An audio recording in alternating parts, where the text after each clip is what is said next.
Welcome to Midnight Paradox, where sleep is deep and truth is deeper. Gaslighting is a form of psychological manipulation where the abuser systematically undermines the victim's perception of reality. It's a slow, insidious process, often involving denial, contradiction, and distortion of facts. The psychological mechanism is the erosion of self-trust. By repeatedly invalidating the victim's experiences, the abuser creates doubt and confusion. And just like that, the victim begins to question their own sanity. Consider a relationship where one partner consistently denies past events, accusing the other of being crazy or making things up. Over time, the victim of gaslighting begins to doubt their memory, their own judgment, and their own reality. They become increasingly dependent on the manipulator's version of events, seeking their validation, their approval, their truth. The world, once a familiar landscape, becomes a minefield of uncertainty, where every step is fraught with doubt. The self, once a fortress of certainty, becomes a fragile shell, easily shattered by the manipulator's insidious whispers. And just like that, the victim's reality becomes the manipulator's playground. This is gaslighting, a psychological scalpel that carves new realities into your cortex. A 2023 Yale study found that just 15 minutes of gaslighting reduces hippocampal activity by 32%. Your memories aren't fading. They're being erased. Coined from the 1944 film Gaslight, where a husband dims lights and denies the change, gaslighting is reality distortion for control. Unlike lying, it weaponizes your trust in your own mind. The CIA's MKUltra manual explicitly trained agents to induce memory distrust syndrome in targets. Modern applications? Corporate gaslighting, e.g., Wells Fargo employees forced to fake accounts, then told, "You signed the forms." Medical gaslighting, "It's all in your head." And political gaslighting, "That video is fake." Gaslighting triggers dorsolateral prefrontal cortex, shut down the brain's fact checker. Simultaneously, the amygdala hyperactivates, flooding you with fight-or-flight chemicals. Result? You stop reasoning and start pleading. Narcissists exploit this by denial. "I never said that." Trivialization. "You're too sensitive." Projection. "You're the manipulator." In 2017, Rebecca, a nurse, recorded her husband admitting to an affair. When she confronted him, he claimed the voice was AI-generated. He installed proof a fake app labeled Voice Cloner. For 8 months, she believed she had psychosis, until finding his hidden second phone. By then, she'd voluntarily committed herself twice. This is gaslighting's endgame, self-incarceration. Your grip on reality slips. But what if someone flooded you with love instead of doubt? Next, love bombing the sugar-coated scalpel. Love bombing. A manipulative tactic where the abuser showers the victim with excessive affection, attention, and gifts in the early stages of a relationship. It creates an intense bond, making the victim feel special and adored. The psychological mechanism is the exploitation of human vulnerability. We crave connection and validation. The abuser taps into this need, creating an illusion of perfect love. The victim becomes emotionally dependent. Consider the dynamics of narcissistic relationships. The abuser uses love bombing to secure their victim, then gradually shifts to control and abuse. The initial rush of affection makes it harder for the victim to recognize the manipulation, creating a cycle of dependency. The heart, once open, becomes a cage, trapping the victim within a fabricated reality. fMRI scans show it triggers the same ventral tegmental activation as heroin. You're not in love. You're in withdrawal. Coined by the Moonies cult, love bombing is affection as anesthesia. Narcissists use it to bypass boundaries. Normal relationships build trust slowly. Create debt. Gifts aren't gifts, they're leverage. After all I've done. Establish control.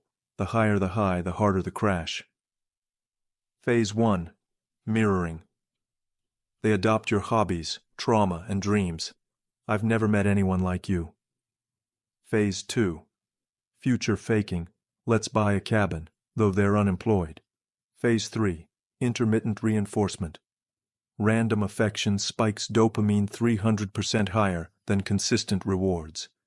In 2015, Tinder swindler Simon Leviev conned $10 million from women. His playbook? Lavish dates, private jets after 3 messages, shared trauma, fake texts about enemies, emergency. My enemies froze my accounts. Victims defended him after his arrest. Proof of addiction. They are not building you up. They are isolating you, cutting you off from your support systems, and making you dependent on their approval. The intensity of their affection becomes a suffocating embrace, a gilded cage. You become trapped in a cycle of highs and lows, addicted to their approval, terrified of their disapproval. The mirage of devotion, once a beacon of hope, becomes a prison of the mind. Brainwashing, a chilling term, often misunderstood. It's not about instant control, but a gradual, systematic dismantling of a person's core beliefs. The psychological mechanism involves isolation, repetition, and emotional manipulation. The victim is stripped of their support systems. They are bombarded with new information and subjected to intense emotional pressure. Their old identity begins to crumble piece by piece. Consider the experiences of prisoners of war, subjected to relentless propaganda and psychological torture. Their original beliefs are replaced with new ones, often leading to complete ideological conversion. As studies on cult deprogramming show, the process of undoing brainwashing is long and arduous, requiring careful rebuilding of the individual's sense of self. The mind, once a fortress, becomes a malleable landscape, reshaped by those who seek control. This isn't just obedience. This is brainwashing, the systematic dismantling of free will. A declassified KGB handbook reveals it takes 3 phases to break a mind, and you've already been exposed to all of them. Brainwashing, thought reform, isn't mythical. Mao's China used it in Laogai camps, converting prisoners into communist zealots. The process? Isolation, crisis, rebuilding. Scientology's auditing, cults' love bombing, and even terrorist radicalization follow this blueprint. Your brain doesn't resist, it adapts to survive. Stage 1. Pattern interrupt sleep deprivation. Erratic meals and info control suppress the prefrontal cortex. Stage 2. Trauma bonding. Intermittent rewards, punishments spike dopamine and cortisol, creating addiction. Stage 3. Identity death. New beliefs are tied to basal ganglia routines, like brushing teeth, automatic, unquestioned. Consider the experiences of prisoners of war, subjected to relentless psychological torture. Their sense of time, their sense of place, their sense of self, all are distorted, manipulated, erased. Or the indoctrination of cult members, where they are gradually stripped of their individuality, their critical thinking, and their autonomy. The victim's mind becomes a blank slate, a canvas upon which the manipulator paints their own reality. Their memories are distorted, their beliefs are rewritten, and their very sense of self is replaced. They become a puppet, dancing to the manipulator's tune, their thoughts no longer their own. The process is a slow, insidious creep until the victim is unrecognizable, a hollow shell of their former self. They turned your own empathy against you, transforming your conscience into a weapon of control. Guilt tripping. It's not merely expressing disappointment, it's a deliberate and calculated manipulation of your emotional vulnerabilities, a systematic hijacking of your neural pathways. They understand your capacity for empathy, your desire to avoid causing pain, and they weaponize these qualities against you, triggering specific responses within your brain. The psychological mechanism at play is the exploitation of your moral compass and the physiological responses that follow. When guilt is induced, the interior cingulate cortex, a region associated with emotional pain and conflict monitoring, becomes highly active. Studies using fMRI have shown that the experience of guilt activates similar brain regions to physical pain. This is why guilt feels so viscerally distressing. Furthermore, the prefrontal cortex, responsible for rational decision-making, can be overridden by the amygdala, the brain's fear center. When guilt is combined with fear of losing affection or approval, the amygdala takes precedence, impairing our ability to think clearly. We become more susceptible to manipulation, acting out of emotional desperation rather than reasoned judgment. Consider the parent who constantly reminds their child of the sacrifices they've made, implying that any deviation from their expectations is a betrayal. "After all I've done for you," they say, the unspoken burden hanging heavy in the air. This triggers a cascade of neurochemical responses, activating the child's guilt and fear centers. Or the partner who uses passive-aggressive remarks and sighs to convey their disappointment, making you feel responsible for their emotional state. "If you really loved me," they imply, the unspoken accusation, a sharp, invisible blade, creating a sense of obligation and emotional distress. They may exaggerate their suffering, exaggerate your perceived transgressions, or even fabricate scenarios to evoke your guilt. They may use emotional blackmail, threatening to withdraw their love or support unless you comply. They may play the martyr, portraying themselves as endlessly patient and forgiving, while subtly implying that you are ungrateful and undeserving. The result is a constant state of emotional unease, a nagging sense of responsibility for another person's happiness. This chronic stress response, triggered by repeated guilt tripping, can lead to long-term neurological changes, including increased anxiety, depression, and impaired cognitive function. Studies have shown that prolonged exposure to emotional manipulation can shrink the hippocampus, a brain region crucial for memory and emotional regulation. Your empathy, once a source of compassion, becomes a shackle, binding you to their control. The conscience, once a guide, becomes a prison, built by the guilt tripper's carefully crafted narrative, a prison built on the foundations of your own neural vulnerabilities. Fear-mongering, the deliberate use of fear to influence public opinion or behavior. It involves exaggerating threats, creating a sense of urgency, and presenting oneself as the solution. The psychological mechanism is the activation of the amygdala, the brain's fear center. When we are afraid, we are more susceptible to suggestion and control. Rational thought gives way to emotional response. Consider the use of fear-mongering in political propaganda. Leaders often exploit public anxieties to gain support, creating a sense of crisis and presenting themselves as the only source of security. As studies on mass psychology have shown, fear can be a powerful tool for manipulation, leading to irrational behavior and the erosion of critical thinking. The mind, once a bastion of reason, becomes a canvas for fear, painted by those who seek power. Studies have shown that exposure to fear-mongering can lead to increased anxiety, depression, and even post-traumatic stress disorder. The constant bombardment of negative information can disrupt our sleep patterns, impair our cognitive function, and erode our sense of security. A 2022 MIT study proved fear spikes dopamine by 250%, making threats addictive. You're not being informed, you're being programmed. Fear-mongering follows 3 steps. Identify the enemy: immigrants, viruses, woke mobs, anything other. Simplify the threat. Complex issues become us versus them. Sell the cure: only I can protect you. Chronic fear shrinks the prefrontal cortex, critical thinking, expands the amygdala, threat detection. Result: a brain that craves fear like sugar. In 2019, a cult leader in Thailand convinced 200 followers that tsunamis would purge non-believers. Members sold homes, donated $4 million. When nothing happened, he claimed, "Your faith delayed it." Classic doomsday cult playbook, used by Jim Jones, Heaven's Gate. Resistance 1. Fact-check physiology. Fear causes tunnel vision. Force yourself to look left-right. 2. Timeline test. Ask, has this imminent threat existed for years? 3. Source: autopsy. Who profits from your fear?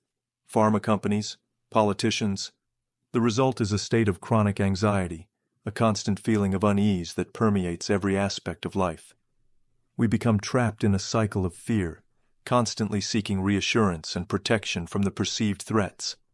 Our rational thinking is clouded, our judgment impaired, and our autonomy compromised. The world, once a place of possibility, becomes a landscape of fear, where every shadow holds a potential threat, and the fearmonger becomes the only source of perceived safety. Your heartbeat still racing. But what if the real danger was giving up? Next. Learned helplessness, the invisible cage. Imagine a world where you believe your efforts are futile, where struggling is pointless. This is the insidious nature of learned helplessness. It's a psychological state where an individual, after repeated exposure to inescapable aversive events, fails to escape or avoid subsequent encounters with those events, even when opportunities are present. The mechanism at play is the breakdown of the mind-body connection. When we perceive a lack of control over our environment, we stop trying, we give up. Neurologically, learned helplessness is associated with alterations in neurotransmitter systems, particularly dopamine and serotonin. Dopamine, crucial for motivation and reward, is reduced, contributing to apathy and a lack of goal-directed behavior. Serotonin, involved in mood regulation, can be dysregulated, leading to symptoms of depression.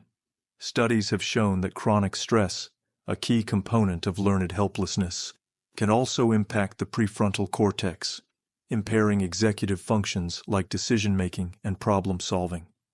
Consider the classic experiments by Martin Seligman, where dogs subjected to inescapable shocks eventually ceased to attempt escape, even when escape became possible. This phenomenon is tragically mirrored in human experiences. The victim of chronic abuse, whether physical or emotional, may develop learned helplessness, believing that their efforts to leave or resist are doomed to fail. The long-term unemployed individual, facing repeated rejection, may lose motivation to seek work. The student who repeatedly fails exams may give up on academic pursuits. They may create a pattern of unpredictable or inescapable negative experiences, eroding the individual's sense of control. They may undermine attempts at autonomy, dismissing efforts to change the situation as pointless. They may foster a sense of dependence, reinforcing the idea that the individual is incapable of self-sufficiency. Modern cases. 1. Workplace burnout, employees tolerating abuse because jobs are scarce. 2. Abusive relationships. I've tried leaving before, it's hopeless. 3. Poverty cycles. Rich stay rich, poor stay poor. Mechanism. Stage 1.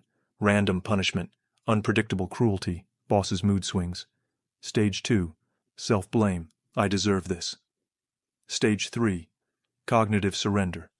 The dorsal raphe nucleus stops signaling escape options. Breaking free. 1. Micro wins. Tiny goals. Today I'll cook breakfast. Rebuild agency. 2. External anchors. Friends outside the situation provide reality checks. 3. Body rebellion. Learned helplessness lives in slumped posture. Stand like a superhero for 2 minutes. The result is a state of profound passivity, a surrender to the belief that one's actions are meaningless. This can manifest as depression, anxiety, apathy, and a diminished capacity for self-care. The individual becomes trapped in a cycle of learned helplessness, their potential stifled, their spirit broken. The will, once a driving force, becomes a dormant ember, extinguished by the relentless weight of perceived futility. The shock collar's off, but you still flinch. What if you started loving the hand that held it? Next, Stockholm Syndrome. A strange and paradoxical phenomenon. Stockholm Syndrome describes the development of positive feelings towards one's captor. It might seem counterintuitive, but psychological mechanisms are at play. In situations of extreme stress and captivity, the victim may develop a dependency on the captor for survival. This dependency can foster feelings of gratitude and even affection. The abuser, recognizing this dynamic, may exploit it to maintain control. Consider the case of Patty Hearst, a heiress kidnapped by the Symbionese Liberation Army. She eventually joined her captors, a chilling example of the psychological complexities at work. The mind, under extreme duress, seeks ways to cope, even if it means forming unhealthy bonds. Neurologically, the experience of trauma and captivity can disrupt the normal functioning of the brain's fear and reward systems. The release of endorphins, the brain's natural painkillers, can create a sense of detachment from reality, a numbing of emotional pain. This can contribute to a distorted perception of the captor, blurring the lines between victim and perpetrator. Stockholm Syndrome isn't love, it's trauma bonding. When captors mix abuse with kindness, the brain releases oxytocin, the bonding hormone, during terror. A 2020 Karolinska study showed hostages' MRIs light up for captors like loved ones. Biology betrays you to survive. Elizabeth Smart. Kidnapped at 14, she had 8 chances to flee but didn't. Her captor convinced her God wills this. Natasha Kampusch. Kept in a dungeon for 8 years, she later visited her captor's grave. The result is a complex and often contradictory emotional state. The victim may experience fear, anger, and resentment, but also gratitude, empathy, and even affection towards their captor. They may rationalize the captor's actions, minimizing their cruelty and maximizing their perceived kindness. The mind, under extreme duress, seeks a narrative that makes sense of the senseless, a way to survive the unbearable. The paradox of captivity, once a source of terror, becomes a twisted form of psychological survival. Your pulse still sinks to their voice, but what if your mind protected the lies? Next, cognitive dissonance, the brain's self-inflicted blindfold. We all hold beliefs, but what happens when those beliefs clash with our actions? This is the essence of cognitive dissonance. It's the mental discomfort experienced when holding 2 or more conflicting beliefs, ideas, or values. The mind, seeking harmony, will twist and contort itself to resolve this dissonance. We rationalize, justify, and distort information to maintain a sense of internal consistency. Consider the smoker who knows smoking is harmful, yet continues the habit. They might minimize the risks, blame genetics, or convince themselves they are strong enough to avoid the consequences. This allows them to maintain a sense of self-worth, despite the conflicting information. The mind, a master of self-deception, will go to great lengths to avoid acknowledging uncomfortable truths. The psychological mechanism at its core is the drive for cognitive consistency. Humans are wired to seek harmony between their beliefs, attitudes, and behaviors. When dissonance arises, we experience a state of psychological tension, a feeling of unease that motivates us to reduce the conflict. Cognitive dissonance isn't just discomfort, it's your brain at war with itself. When actions clash with beliefs, the anterior cingulate cortex fires like you've touched a hot stove. A 2023 Nature neuroscience study proved it's physically painful, so we rewrite reality to escape the burn. Harvard Medical School, 2019. 68% of lung cancer patients blamed bad luck rather than smoking despite diagnoses. Their brains prioritized self-delusion over survival. Post-surgery relapse rates were 3 times higher than patients who acknowledged smoking's role. The result is a state of internal conflict, a constant struggle to reconcile opposing forces within your mind. We become adept at rationalization, at twisting reality to fit our desired narrative. The mind, once a bastion of consistency, becomes a battleground of conflicting beliefs, where truth is sacrificed for comfort. To protect yourself, become aware of your internal conflicts. When you feel uneasy about something, don't dismiss it. Take time to think critically. Ask yourself, does this make sense? Does this align with my values? Seek out diverse perspectives and information, rather than relying on a single source. Don't be afraid to admit when you're wrong. It's a sign of strength, not weakness. Slow down when making decisions. especially under pressure. Trust your gut feeling, but also seek out trusted individuals to discuss your concerns. Remember, your mind is your own, and you have the right to question and challenge conflicting information, the shredded evidence at your feet. But what if the lies weren't yours? What if they'd been implanted? Next, memory manipulation, where your past becomes their fiction. What if your memories were not your own? What if they could be altered, erased, or even implanted? The concept of memory manipulation explores the malleability of our past. The psychological mechanisms are complex, involving the interplay of suggestion, social influence, and the very nature of memory itself. Memories are not static recordings. They are reconstructions, influenced by our current beliefs and emotions. Through techniques like hypnosis, misinformation, and even subtle social pressure, memories can be distorted or even fabricated. Consider the phenomenon of false memories, where individuals come to believe in events that never actually occurred. This raises profound questions about the nature of truth and the reliability of our own experiences. The mind, a fragile archive, can be easily corrupted, leaving us questioning the very foundation of our reality. Elizabeth Loftus's research has demonstrated the unreliability of eyewitness testimony. Her experiments, like the misinformation effect studies, show how leading questions and post-event information can significantly alter eyewitness accounts.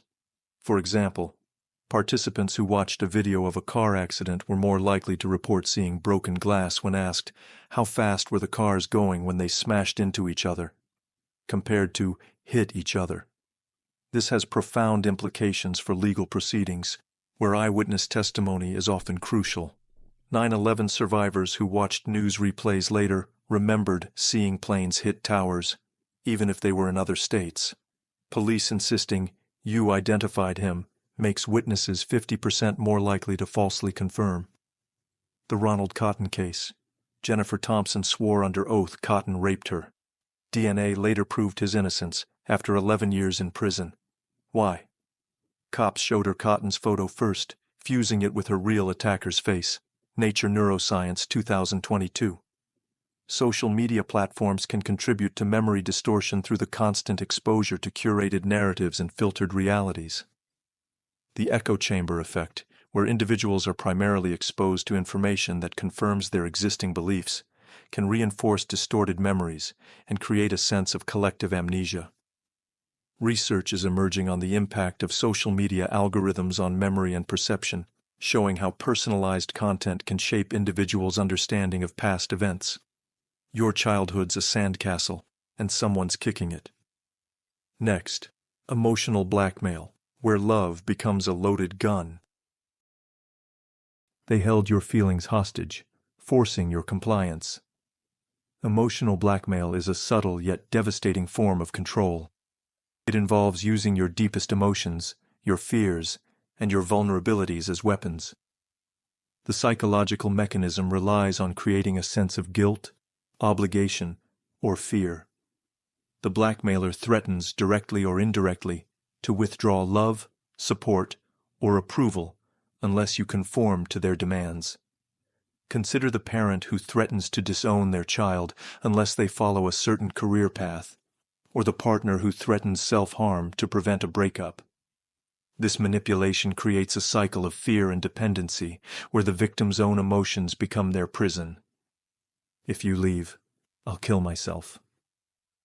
The words slither into your ribs. Your throat tightens. This isn't love, it's emotional blackmail, and it works because guilt activates the anterior insula, the same region that processes physical burns. You're not being asked, you're being branded. Parental manipulation. A parent who threatens to withhold affection or support unless their child conforms to their expectations, often using phrases like, "After all I've done for you." Partner manipulation. A partner who threatens self-harm or emotional withdrawal to prevent a breakup or control their partner's behavior, often using phrases like, "If you really loved me." Workplace manipulation.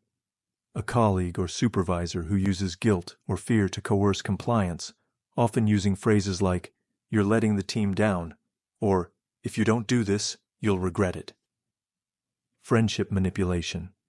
A friend who uses guilt or shame to control their friend's actions, often using phrases like, "You are a bad friend if you don't do this for me." The psychological mechanism at its core is the manipulation of your emotional vulnerabilities. They exploit your innate need for connection, your desire to avoid conflict, and your fear of losing significant relationships. They create a dynamic of fear, obligation, and guilt, where your emotional well-being becomes contingent on their demands. Defense, the NATO response.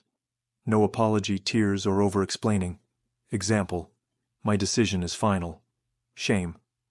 Autopsy. Ask, "Would a good person truly say this?" Blackmailers always fail this test. Dopamine. Detox.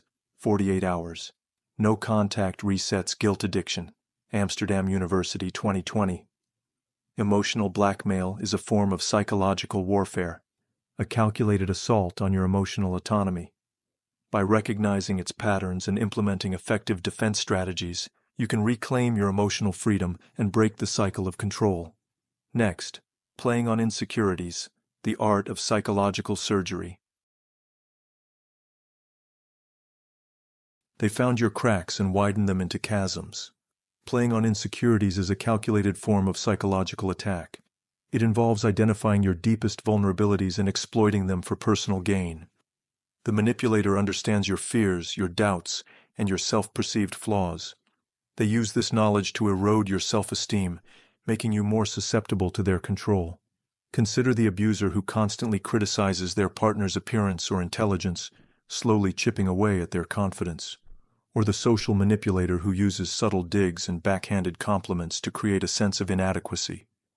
The victim, feeling increasingly insecure, becomes more reliant on the manipulator for validation. "No one else would want you." The words slither under your skin. You check the mirror. "Was I always this ugly?" This is insecurity exploitation, and it works because social rejection lights up the dorsal anterior cingulate, the same zone that processes broken bones. Pain isn't a metaphor, it's a neurological fact. Relationship dynamics. A partner who consistently criticizes your appearance, intelligence, or social skills, making you feel inadequate and dependent on their approval. Workplace manipulation. A colleague or supervisor who undermines your confidence by dismissing your ideas, belittling your achievements, or spreading rumors about your competence. Social manipulation. A friend or acquaintance who uses subtle digs and backhanded compliments to create a sense of insecurity, making you feel inferior and dependent on their validation. Family dynamics. A parent or sibling who constantly compares you to others, highlighting your perceived shortcomings and fostering a sense of inadequacy. Playing on insecurities is a form of psychological sabotage, a calculated attempt to dismantle your inner strength. By recognizing its patterns and implementing effective defense strategies, you can reclaim your self-worth and build a foundation of resilience. Recognize the pattern, identify the specific insecurities being targeted, and the tactics used to exploit them. Challenge negative self-talk. Actively counter the negative messages with positive affirmations and realistic self-assessments. Set boundaries. Establish clear boundaries and refuse to tolerate demeaning or disrespectful behavior. Cultivate self-compassion. Practice self-acceptance and treat yourself with the same kindness and understanding you would offer a friend. Next, triangulation, the puppet master's favorite string. They pulled in a third party, turning your world into a twisted game. Triangulation is a manipulative tactic where a third person is introduced into a relationship to create conflict and control. This can be used to validate the manipulator's perspective, create jealousy, or sow discord between the victim and their support system. Consider the parent who pits siblings against each other, or the partner who flirts with others to create insecurity. The introduction of a third party destabilizes the victim, making them question their own reality and creating a power imbalance. The manipulator at the apex of this triangle gains control by dividing and conquering, Your partner mentions their ex just enough.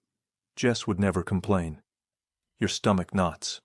This isn't jealousy, it's triangulation, a psychological cattle prod that forces you to compete for scraps of affection. Narcissists use it because social threat activates the anterior cingulate cortex, the same region that fires during physical attacks. You're not paranoid.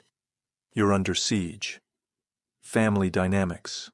A parent who pits siblings against each other, creating rivalries and fostering a sense of competition for their affection. Relationships. A partner who flirts with others or maintains close relationships with exes to create jealousy and insecurity. Workplace dynamics. A colleague who gossips and spreads rumors to create conflict and undermine your professional relationships.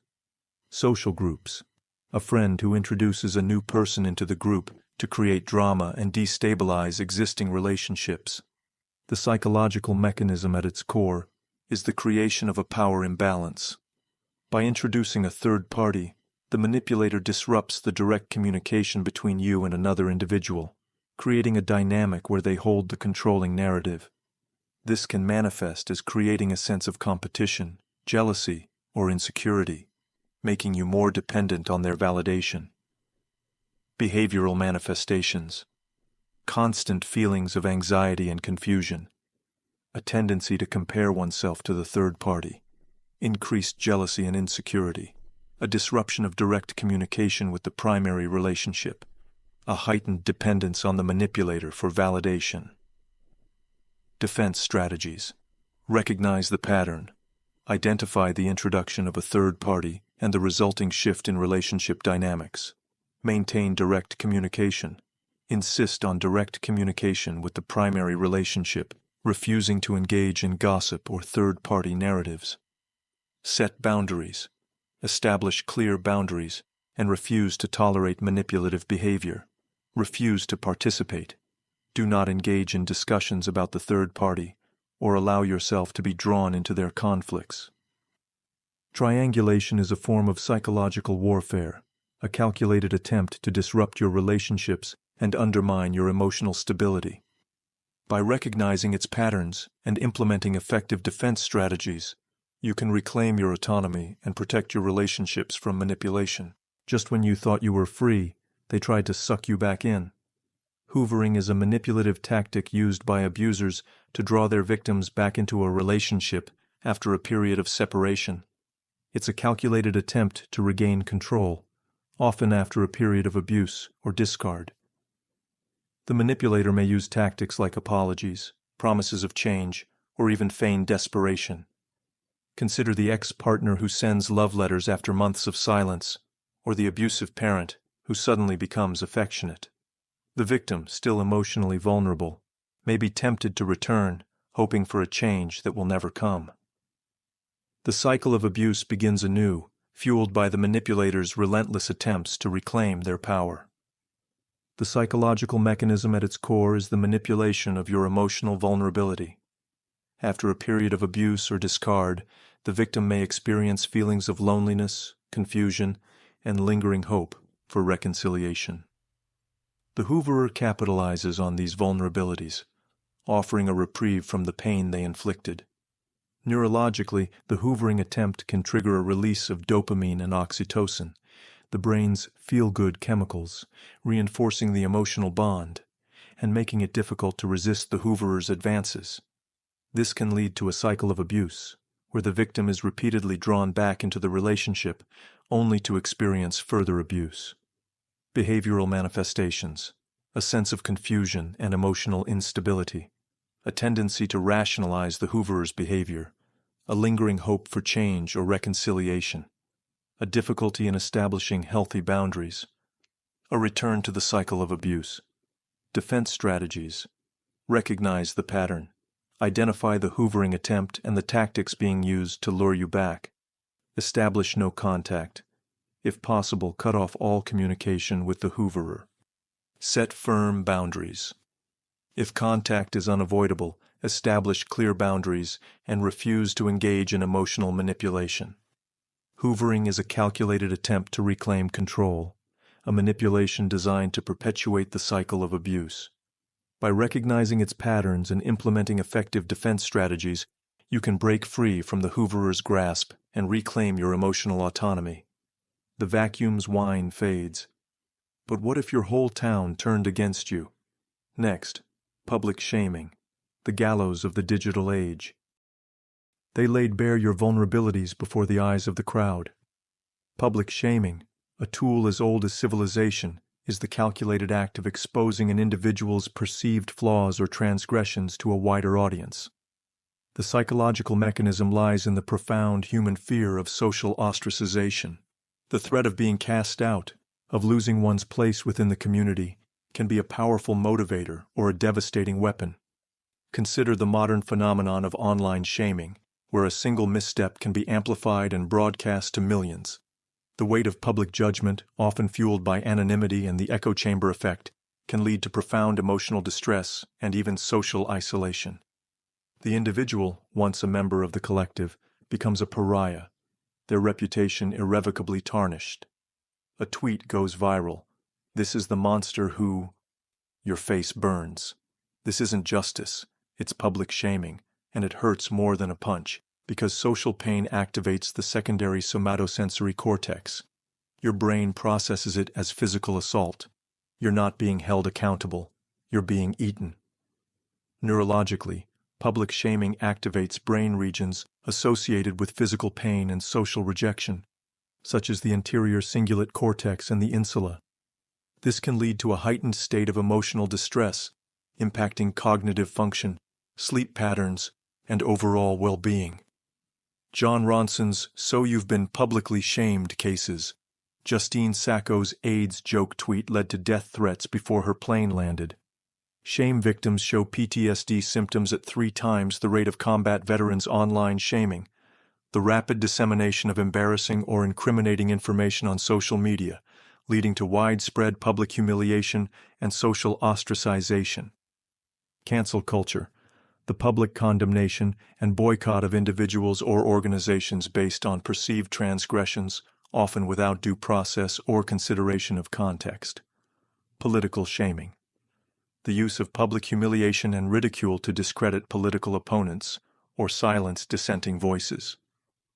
Workplace shaming, the public humiliation of employees for perceived mistakes or transgressions creates a toxic work environment. Behavioral manifestations, intense feelings of shame, humiliation, and embarrassment. Social isolation and withdrawal. Increased anxiety, depression, and self-doubt. A tendency to engage in self-destructive behaviors. A fear of social interaction and public exposure. Public shaming is a form of social warfare, a calculated attempt to inflict emotional pain and control your social standing. By recognizing its patterns and implementing effective defense strategies, you can reclaim your dignity and protect yourself from its damaging effects. Next, authority bias. Why we obey monsters in suits. They made you believe that everyone else was doing it, so you did too. Social proof exploitation is the manipulation of our tendency to conform to the actions of others. It involves creating the illusion of widespread acceptance or popularity to influence behavior. The psychological mechanism is the desire for social validation. We are more likely to engage in actions that we perceive as being popular or accepted. Consider the use of staged testimonials or inflated follower counts on social media. The illusion of widespread approval can bypass our critical thinking, leading us to adopt behaviors or beliefs without careful consideration. The crowd, once a source of comfort, becomes a tool of manipulation, leading us down a path we might not otherwise choose. You don't notice the strings until it's too late. That restaurant you chose last night, the product you decided to buy, the political stance you believed was yours. None were choices. They were carefully staged performances where you played the role of willing puppet. Neurologically, the perception of social consensus can trigger the release of dopamine, the brain's reward chemical, reinforcing the behavior and making it more likely to be repeated. This can lead to a state of cognitive ease, where we accept information without critical evaluation, making us more susceptible to manipulation. How it works. Beneath awareness. Your nucleus accumbens, the brain's reward center, fires 43% harder when you conform versus when you act alone. This isn't preference, it's chemical coercion. Modern applications. Fake queues outside clubs. Moscow nightlife pays ghost patrons $20 per hour to stand. Bot armies replicating human behavior until real humans join the simulation. Algorithmic priming shows you trending content that was dead until artificially resuscitated. Financial markets now rise and fall based on retail investors copying each other's trades like sleepwalkers, creating bubbles that burst with lives attached. Why you can't trust yourself. Every time you check most purchased or top rated, you're not evaluating. You're surrendering. The scariest part? You'll swear it was your idea all along. The crowd's roar fades to whispers, but their imprint lingers in your synapses. You'll never know which choices were truly yours, because next comes a far more insidious force, one that doesn't just manipulate your decisions, it murders your ability to disagree. Defense strategies. Recognize the pattern. Identify the calculated attempts to create the illusion of social consensus and manipulate your behavior. Question the source. Do not blindly accept the perceived consensus. Investigate the source of the information and evaluate its credibility. Develop independent judgment.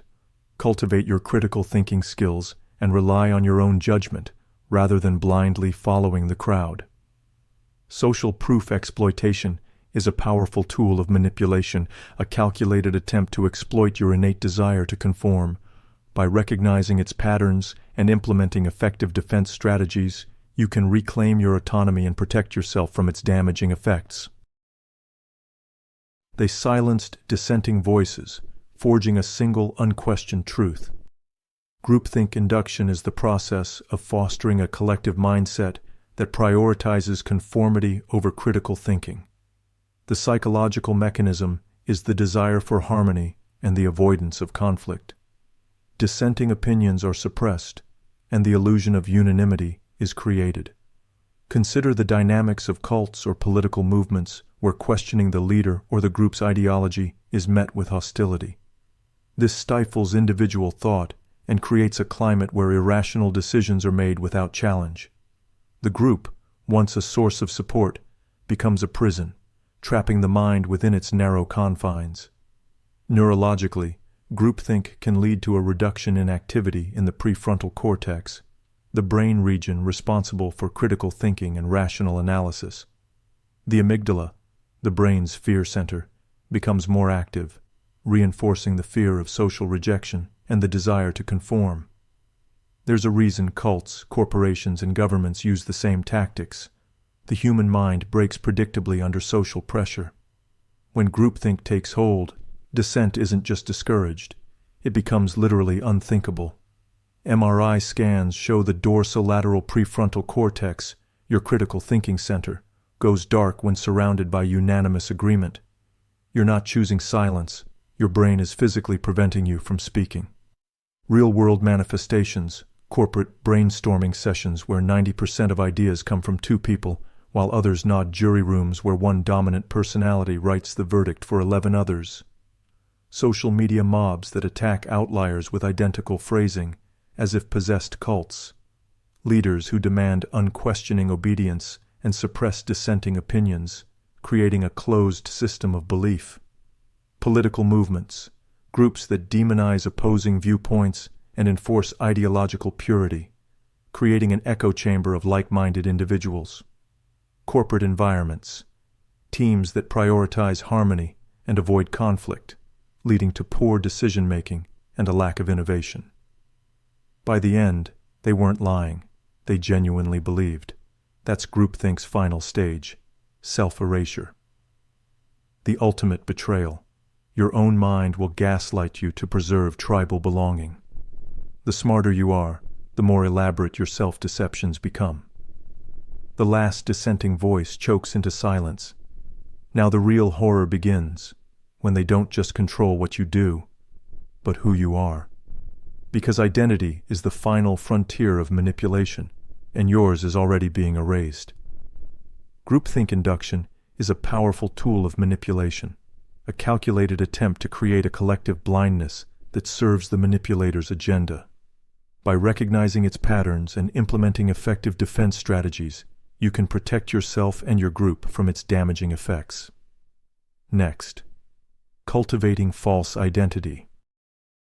They gave you a new mask, a new role to play, until you forgot who you were beneath. Cultivating a false identity is a manipulative technique used to control and exploit individuals. It involves constructing a persona for the victim that serves the manipulator's agenda. The psychological mechanism is the erosion of self-perception.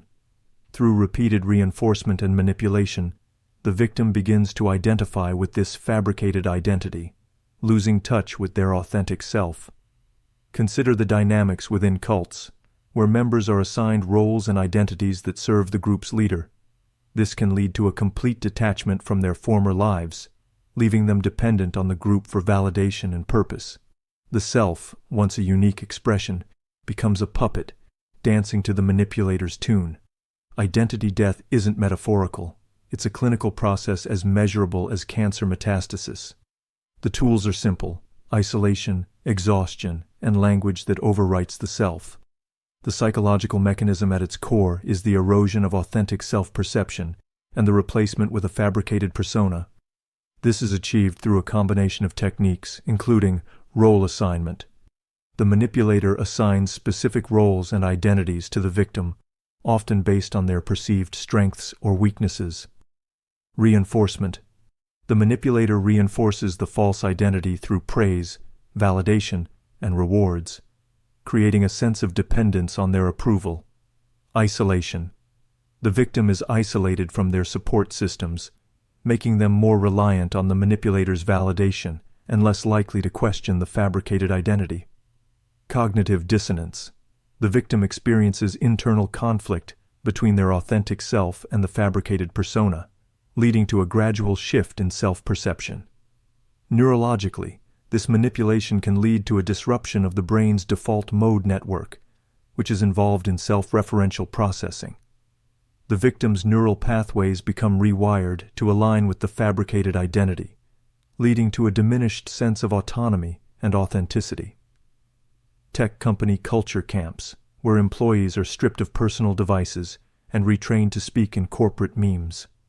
Political radicalization that turns patriots into violent actors through gradual identity replacement. Brand cultism, where consumers attack critics of products they own as if defending their flesh. The most effective manipulations leave victims certain that they chose this path. The self you lose is mourned only by others. You'll stand at its grave, smiling, swearing you're finally free. The ashes of your old self scatter. What remains isn't you, it's their perfect puppet. And the most terrifying part? You'll swear you were born this way. But chains aren't always metal. Some are made of words, rituals, and the desperate need to belong. Cultivating a false identity is a profound form of psychological manipulation, a calculated attempt to erase your authentic self and replace it with a puppet persona. By recognizing its patterns and implementing effective defense strategies, you can reclaim your autonomy and protect your true identity. Next, divide and conquer tactics. They turned allies into enemies, isolating you in a sea of distrust.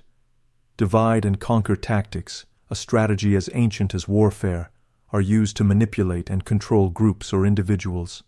It involves creating divisions and fostering conflict to weaken resistance.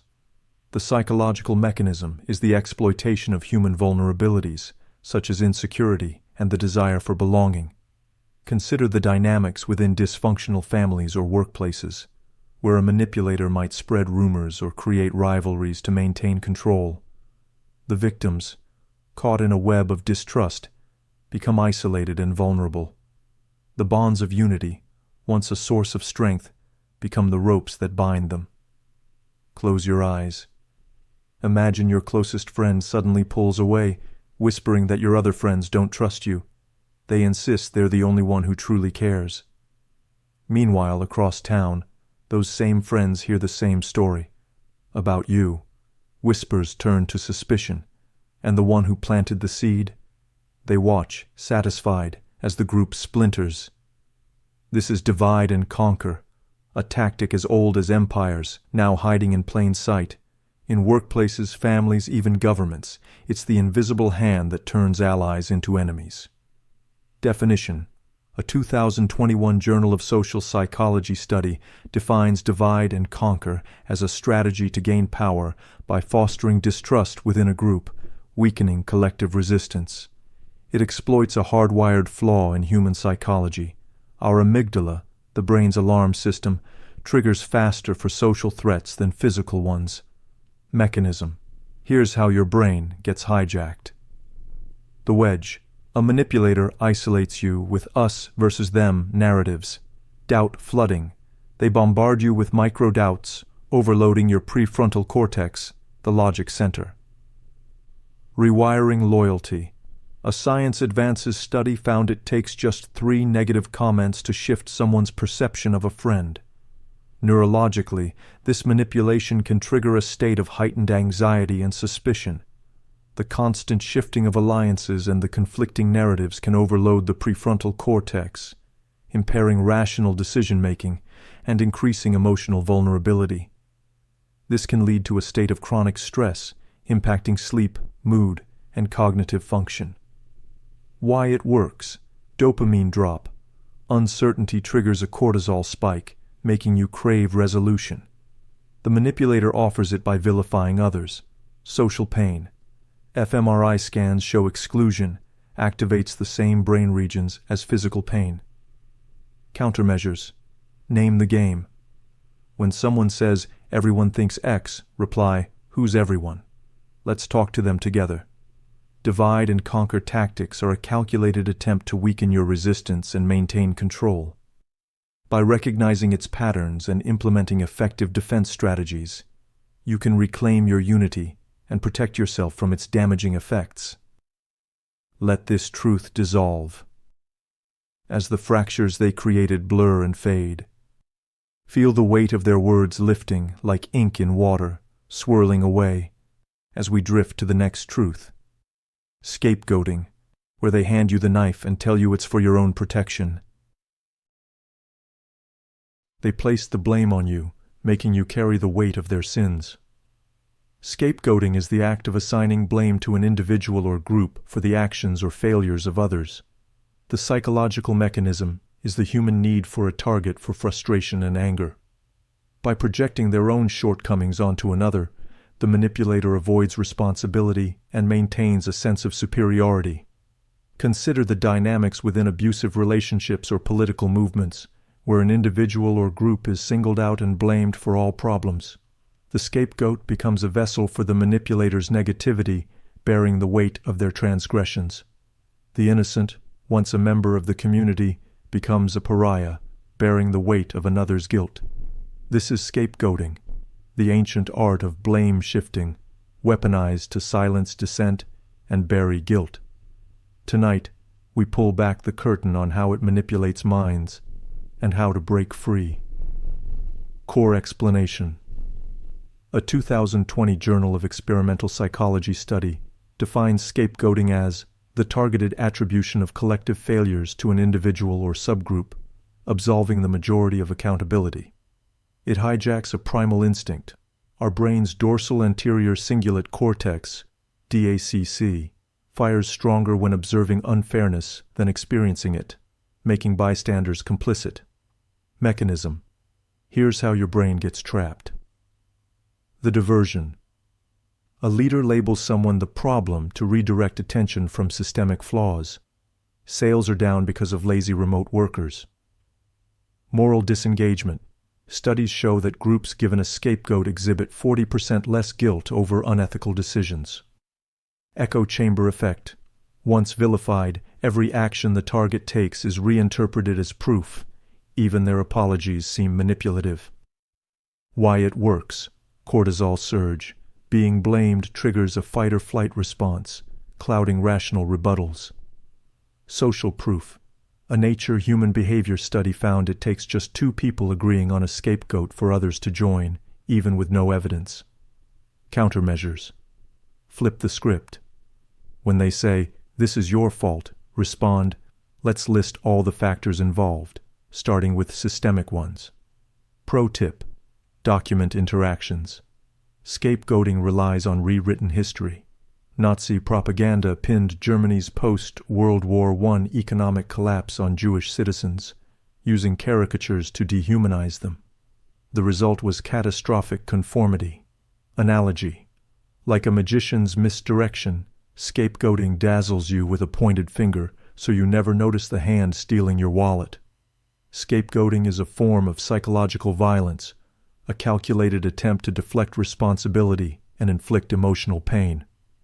By recognizing its patterns and implementing effective defense strategies, you can reclaim your self-worth and protect yourself from its damaging effects. Let this truth dissolve as the weight of their blame crumbles to dust.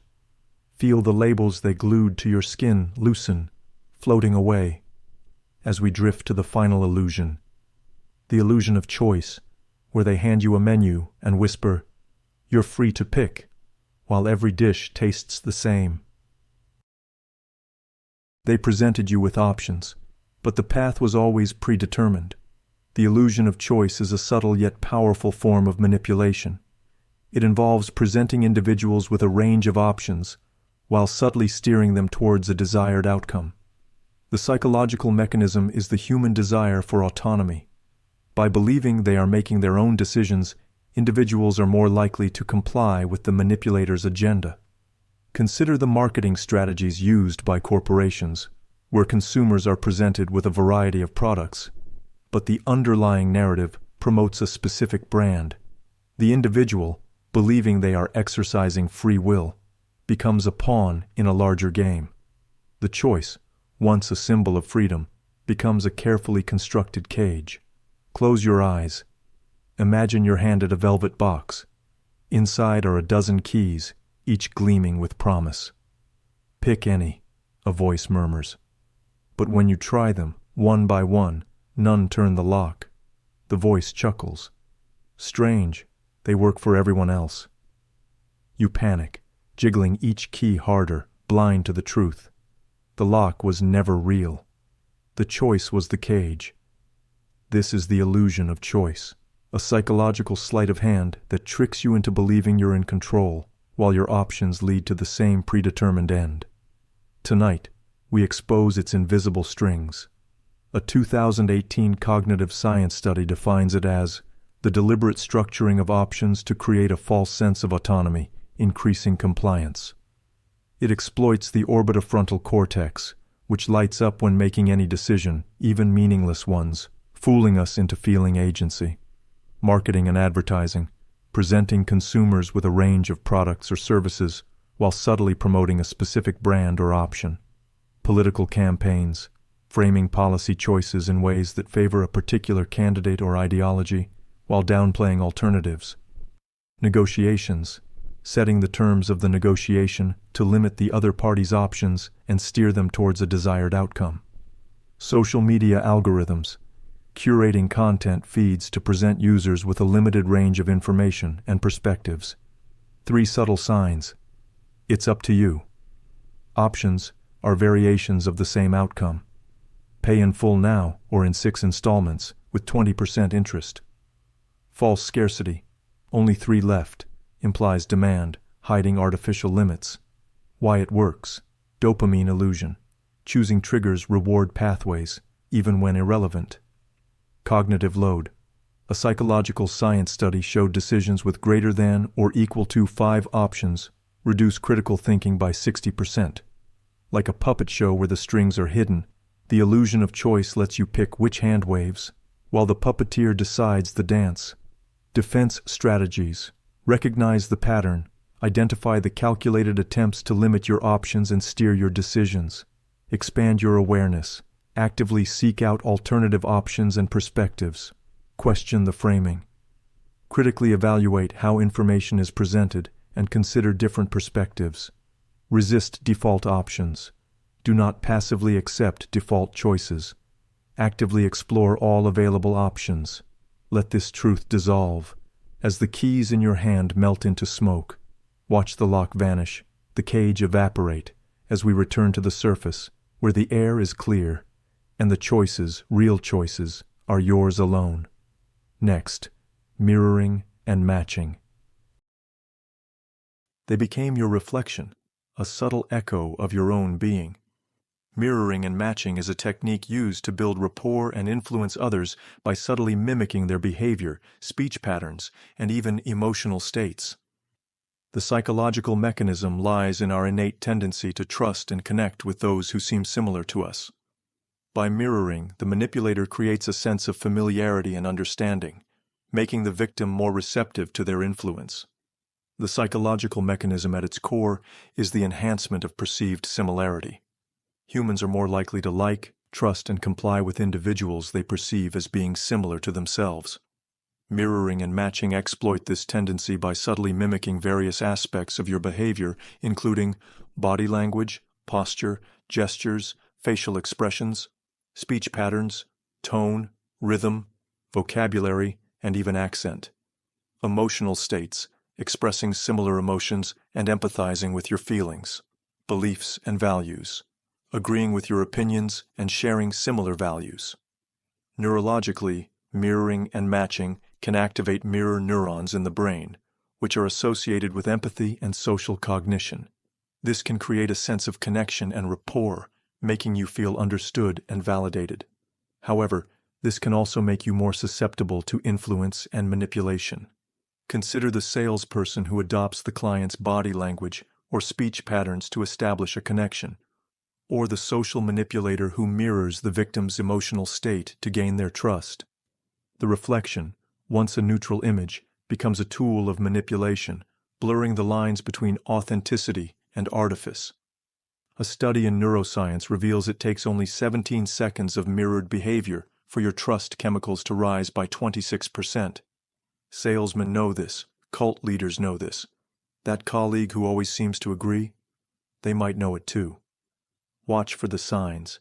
That slight delay in their movements, real connection flows naturally, but imitation hesitates.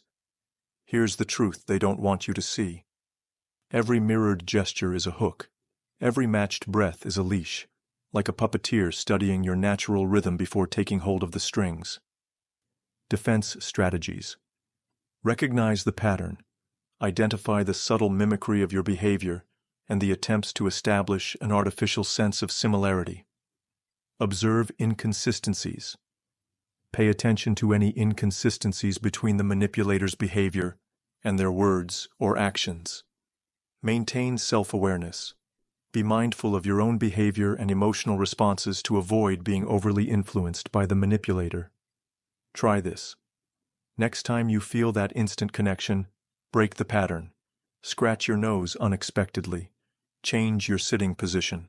If they always follow, you'll know the reflection isn't real. Let this awareness settle over you now. The copied smiles weren't accidents. The shared mannerisms weren't fate. And just like that, the illusion fades. Mirroring and matching can be a subtle but powerful tool of manipulation, exploiting your innate desire for connection to gain influence.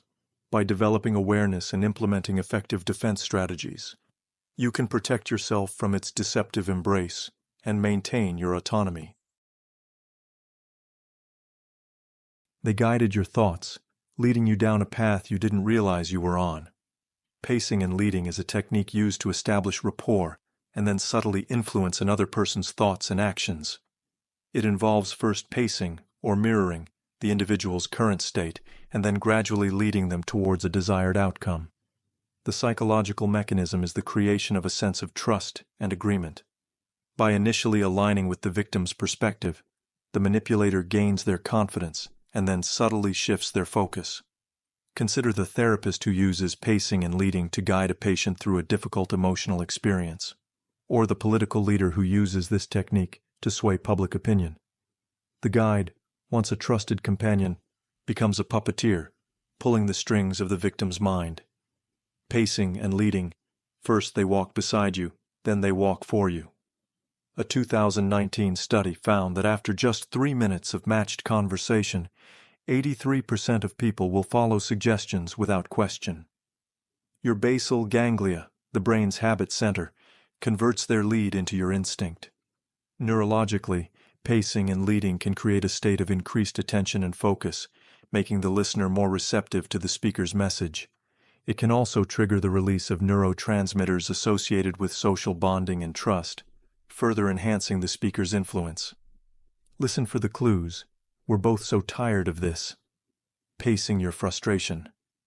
Which is why we should act now, leading your action. You're absolutely right to be cautious. Pacing your doubt. That's why this safe option makes sense, leading your decision. The best manipulators leave no fingerprints. They make you believe the path was your idea all along. Like a skilled dancer who lets you believe you're leading, while subtly steering every step. Here's how to break free. When you feel that unnatural sink, ask abruptly, "What were we talking about before this?" Ethical pacers can recall. Manipulators stumble. Pacing and leading is a subtle but powerful tool of influence, exploiting your natural desire for connection and agreement. By developing awareness and implementing effective defense strategies, you can protect yourself from its manipulative potential and maintain your autonomy. Feel the rhythm breaking now. Your footsteps are your own again. The ticking slows, until all that remains is your own pulse. Steady, independent, free. Next, neuro-linguistic programming.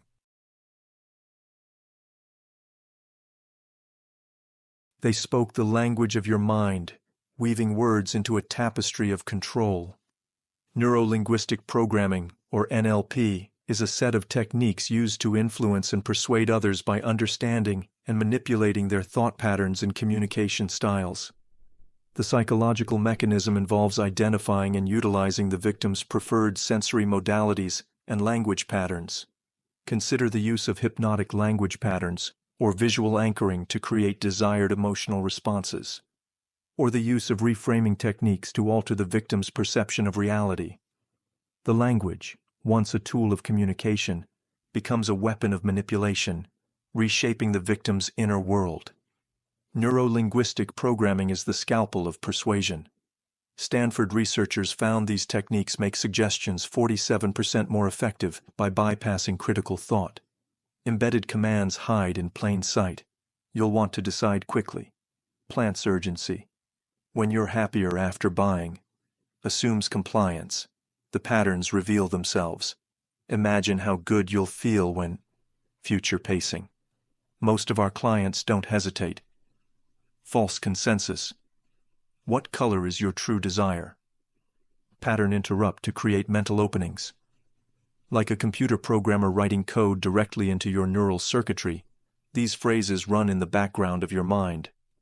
A 2021 study showed that hearing trust 5 times makes people 33% more likely to sign unfavorable contracts. Key NLP techniques include rapport building, matching a person's representational system, body language, and speech patterns to create a sense of connection. Anchoring, associating specific stimuli, e.g., touch, words, with desired emotional states to trigger those states on command. Reframing, altering a person's perception of a situation by changing the way it is presented or interpreted. Hypnotic language patterns, using vague or suggestive language to bypass conscious resistance and influence the subconscious mind. Here's your firewall. When you notice these patterns, respond literally. Are you using NLP techniques right now? Watch how quickly the script falters. Or better yet, pause. NLP requires momentum. Silence is its kryptonite. While NLP presents itself as a tool for personal development and communication, it's crucial to acknowledge its potential for manipulation. By understanding its techniques and adopting critical thinking skills, you can protect yourself from its deceptive influence. Next, subliminal messaging. The screen flickers almost imperceptibly during your favorite show. Just 33 milliseconds, barely a single frame. A frosty soda can glistens with condensation. A couple laughs while holding hands. You don't consciously notice, but your pupils dilate. Your mouth waters. An inexplicable craving surfaces. This isn't coincidence. This is subliminal messaging. The art of bypassing conscious awareness to plant ideas directly in your subconscious. Your brain processes approximately 11 million bits of information every second, but your conscious mind can only handle about 50 bits. The rest? Processed automatically by systems like your reticular activating system, the mental gatekeeper deciding what reaches your awareness. Advertisers, media companies, and even political campaigns exploit this gap mercilessly. Yale researchers demonstrated how subliminal messages lasting just 1/300th of a second could increase desired behaviors by 22%. Another study shows that participants exposed to brief flashes of smiling faces rated products more positively, while those shown frowns became unconsciously critical. The subjects never saw the faces consciously, but their decisions were profoundly affected. Walk through any modern supermarket and you'll find dozens of these hidden triggers, the barely audible whisper of "buy now" beneath the store music. The strategically placed products in end caps match current TV show placements. Even the scent machines are pumping artificial bakery smells near the bread aisle. None of these are accidents. Movie theaters perfected this dark art decades ago. In 1957, market researcher James Vickery claimed to increase concession sales by 58% by flashing "Eat popcorn" and "Drink Coca-Cola" during films. While his results were later disputed, the principle remained sound. Modern streaming platforms use similar techniques with their autoplay previews and strategically timed ad placements. The digital world takes this to terrifying new levels. Social media platforms employ attention engineers who design algorithms to exploit your subconscious triggers, those infinite scroll features designed to create a hypnotic state where critical thinking shuts down. The red notification icons? Scientifically proven to trigger dopamine responses before you even click. Even your smartphone keyboard participates in this manipulation. Predictive text algorithms don't just save time, they shape thought. By suggesting certain words and phrases first, they create linguistic priming effects that narrow your range of expression. Over time, this changes how you think and communicate. The most insidious applications occur in political and social engineering. Studies show that brief flashes of national flags can make people more politically conservative. Exposure to words about cleanliness can increase prejudice. These effects happen instantly and automatically, completely bypassing rational thought.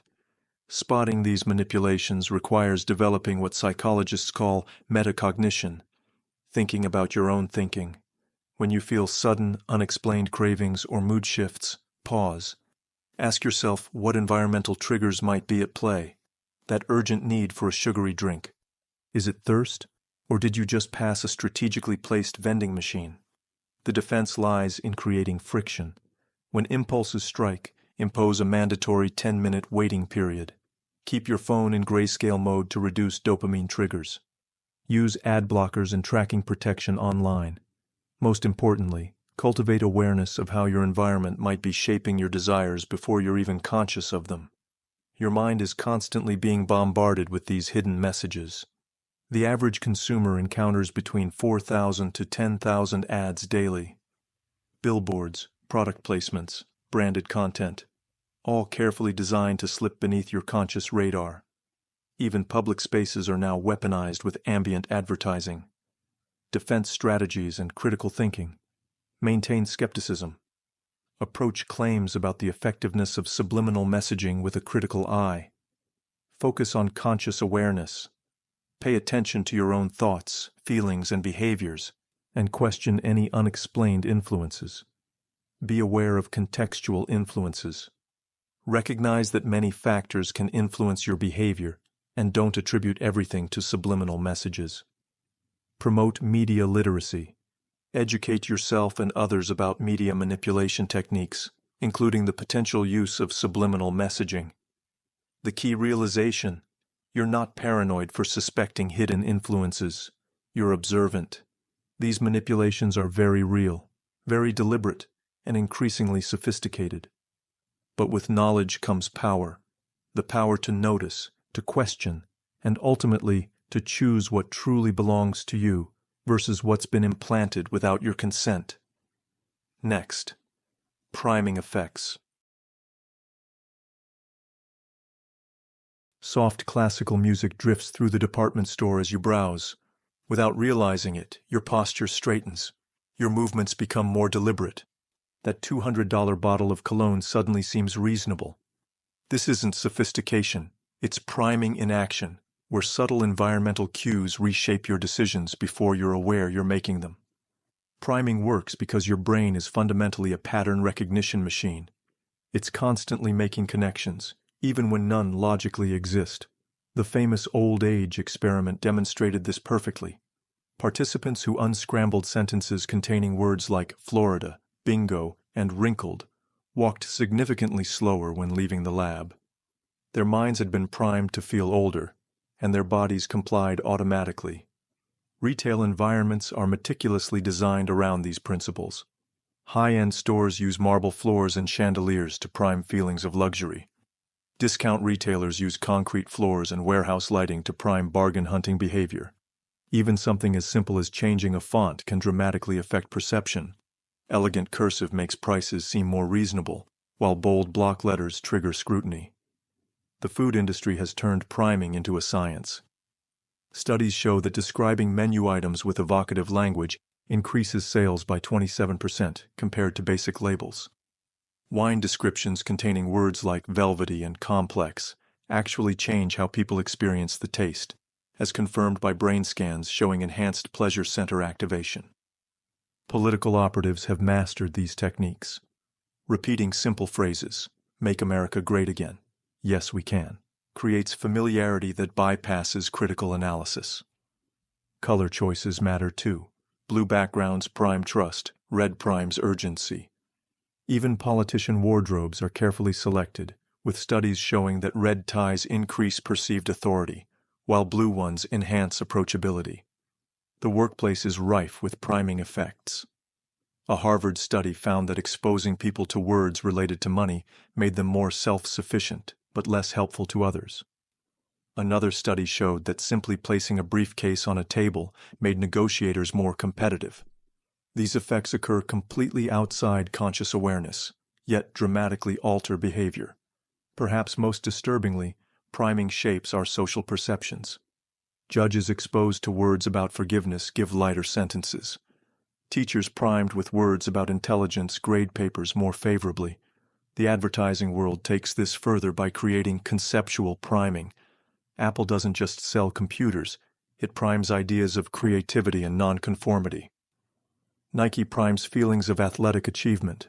These associations become so strong that simply seeing the logo triggers the desired mindset, complete with physiological changes like increased heart rate and adrenaline. Financial institutions use temporal priming to influence decisions. Showing retirement account statements with projected future balances makes people save more. Framing losses versus gains changes risk tolerance. Even the order of information presentation creates powerful priming effects that predictably alter choices. Spotting these manipulations requires developing what psychologists call prime awareness.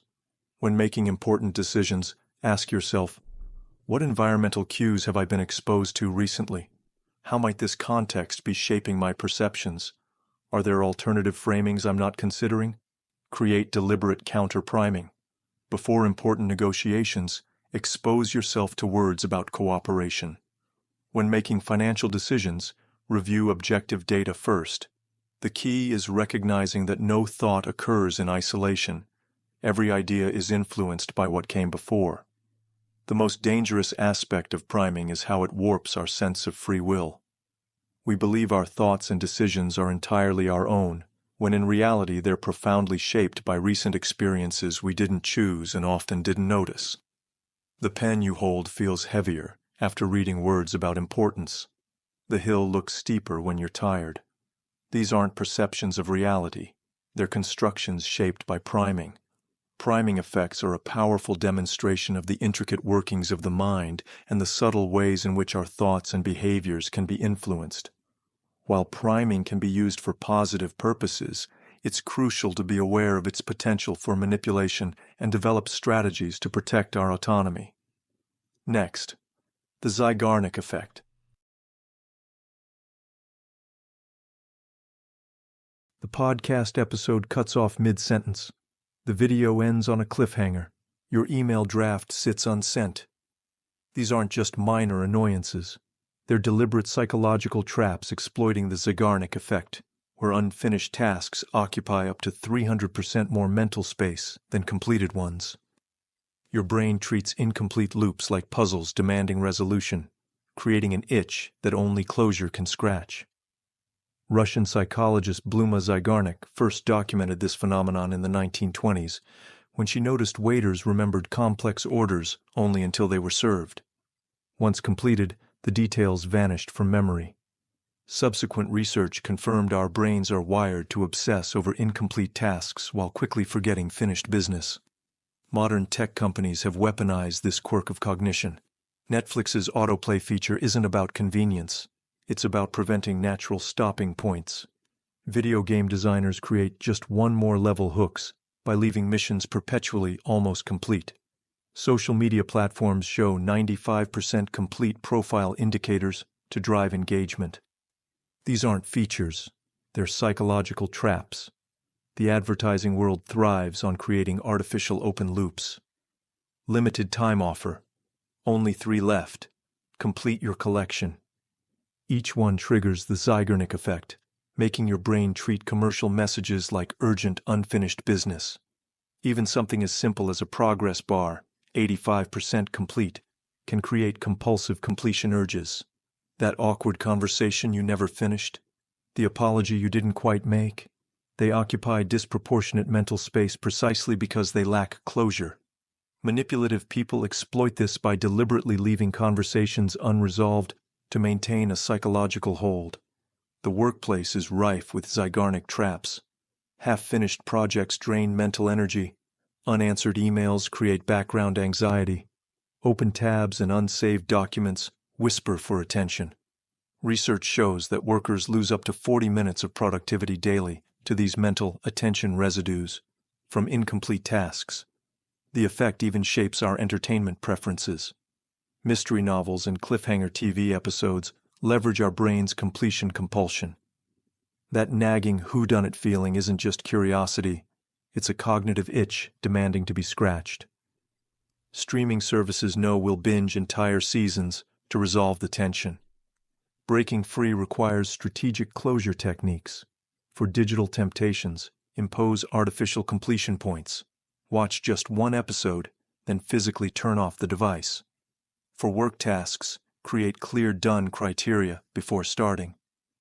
The simple act of writing complete next to finished items provides psychological resolution. For persistent mental loops, try closure scripting. Write down exactly what unfinished business is nagging you, then either A. Schedule a specific time to complete it, or B. Make a conscious decision to let it go. Both approaches satisfy the brain's need for resolution. The most powerful defense is recognizing these patterns in real time. When you feel that compulsive urge to continue something past reasonable limits, pause and ask, is this my genuine interest, or just my brain seeking closure? The awareness alone often breaks the spell. Understanding the Zeigarnik effect reveals why some tasks feel heavier than others. That report you've been avoiding? The longer it remains unfinished, the more mental weight it accumulates. But here's the secret. The weight isn't in the work itself, it's in the unfinished status. Often, simply starting provides immediate relief as your brain shifts from unresolved to in progress. Modern life is designed to exploit our completion compulsion. Notifications, badges, progress trackers, all tapping into this primal cognitive wiring. But with awareness, we can reclaim control, complete small things deliberately, create clear endings, recognize when platforms are manipulating your brain's wiring. The unfinished loops lose power when exposed to light. Next, the Pygmalion effect. The moment your teacher glanced at your test scores and sighed, that's when it began. The subtle shift in their tone when addressing you, the way they hesitated before calling on you in class, as if already expecting the wrong answer. You didn't realize it then, but their lowered expectations were shaping your reality. This is the Pygmalion effect, when someone's beliefs about you alter your actual performance, for better or worse. In 1968, psychologist Robert Rosenthal conducted a groundbreaking experiment in a California elementary school. He told teachers that certain students, randomly selected, were academic bloomers, destined for intellectual growth. By year's end, those students had outperformed their peers, not because they were inherently smarter, but because the teacher's expectations changed how they taught them. More encouragement, more challenges, more belief. The students rose to meet those expectations, like plants bending toward sunlight. But here's the darker flip side. The same power that lifts can also crush. When supervisors assume certain employees are low potential, they unconsciously withhold opportunities, feedback, and trust. The employees in turn internalize that diminished belief and underperform. It's a self-fulfilling prophecy, etched into reality by the expectations of others. Spotting the Pygmalion trap. Labeling. You're just not a math person limits growth before it begins. Micro-behaviors. Who gets eye contact? Who gets interrupted? These cues signal expectations. Opportunity hoarding. High expectation individuals get stretch assignments, others get busy work. Breaking the cycle. For leaders, treat every team member as if they're on the verge of a breakthrough. For yourself, seek environments where people assume the best of you or learn to tune out the doubters. Your potential isn't fixed. It's a reflection of the expectations you and others allow to define you. The Pygmalion effect is a powerful reminder of the impact that our beliefs can have on the lives of others. By cultivating positive expectations and fostering a supportive environment, we can help individuals achieve their goals and unlock their full potential. Next, reframing failure. Reframing failure is a cognitive technique used to change our perception of negative experiences. It involves shifting our perspective, finding the positive aspects, and learning from our mistakes. The psychological mechanism is the human ability to adapt and grow. By reframing failure, we can transform setbacks into valuable learning experiences. Consider the entrepreneur who views a failed business venture as a learning opportunity, rather than a devastating loss, or the athlete who uses a defeat as motivation to improve. The perspective, once a source of despair, becomes a tool for resilience. The inventor stared at the 1,000th failed prototype. "I haven't failed," he said. "I've discovered 1,000 ways not to make a light bulb." That shift in perspective, from dead end to data point, isn't just optimism. It's reframing failure, a psychological lever that separates those who collapse from those who innovate.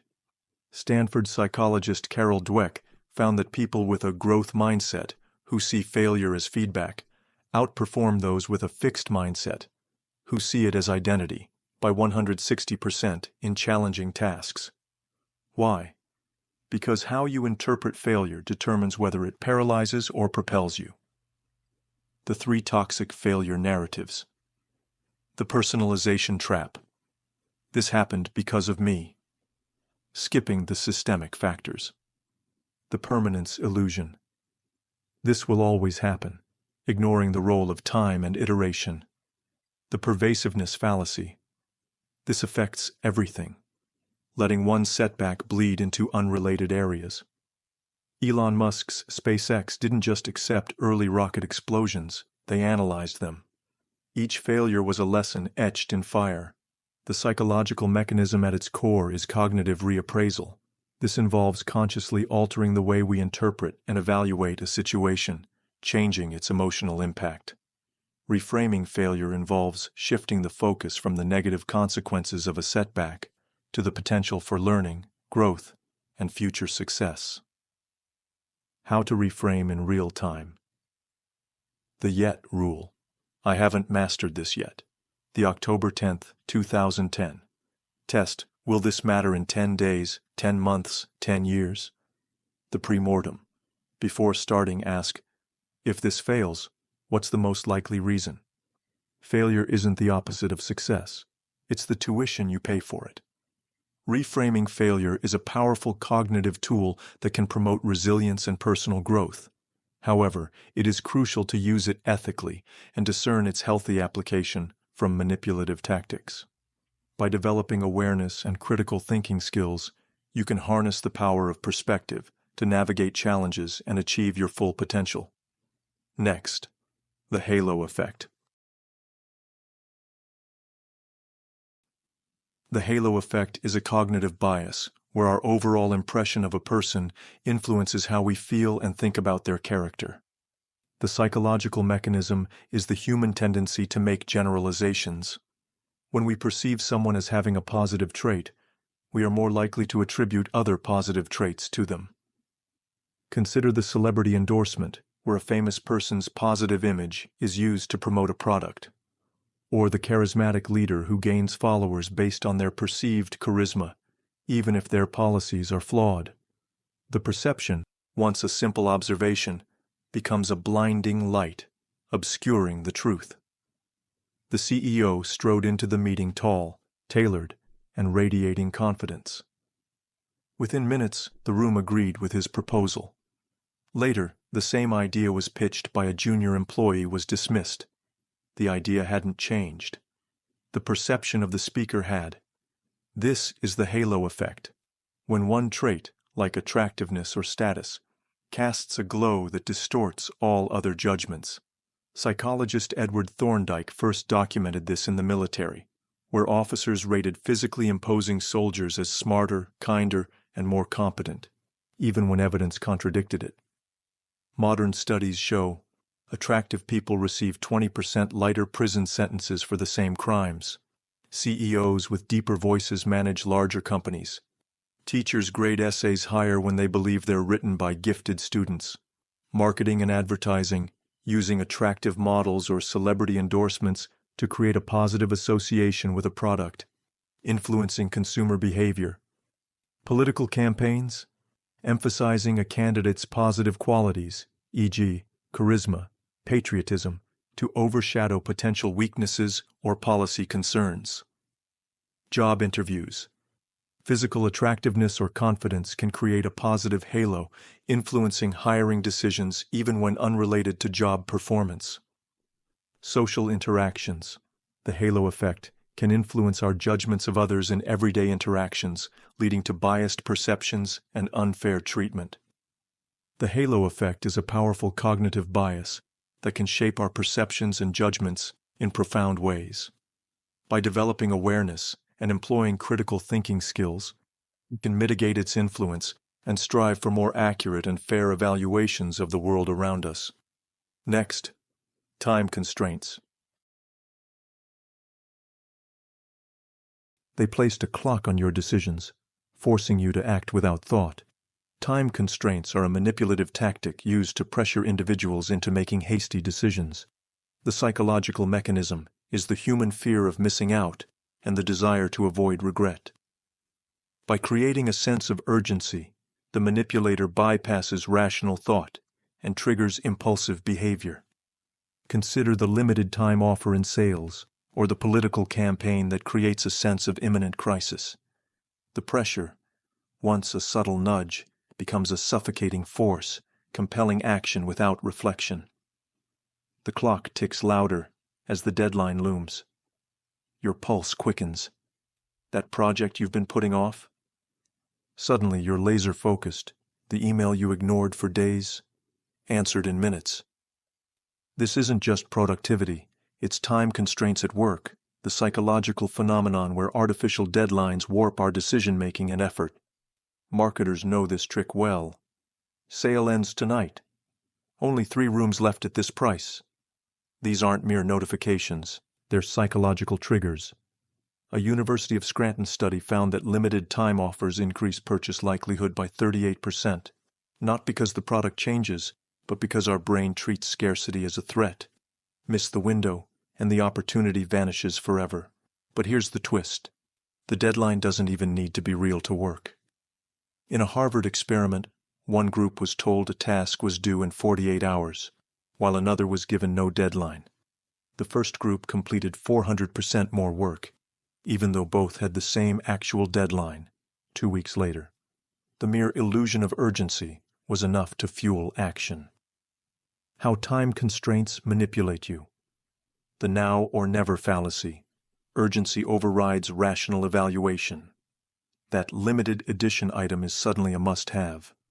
Parkinson's law. Work expands to fill the time given. A 1-week task takes 1 week. A 1-day version gets done just as well.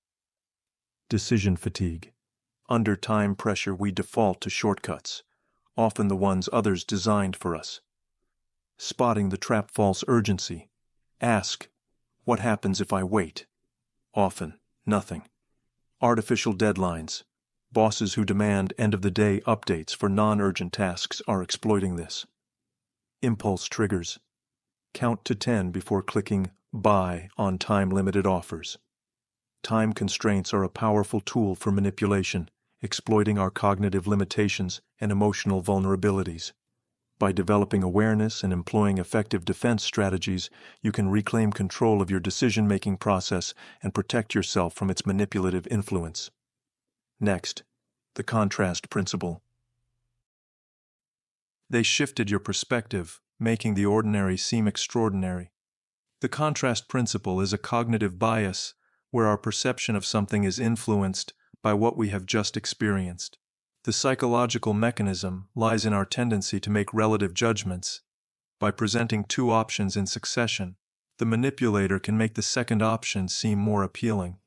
Consider the real estate agent who shows a run-down house before showing a more desirable property, or the salesperson who presents an expensive item before a less expensive one.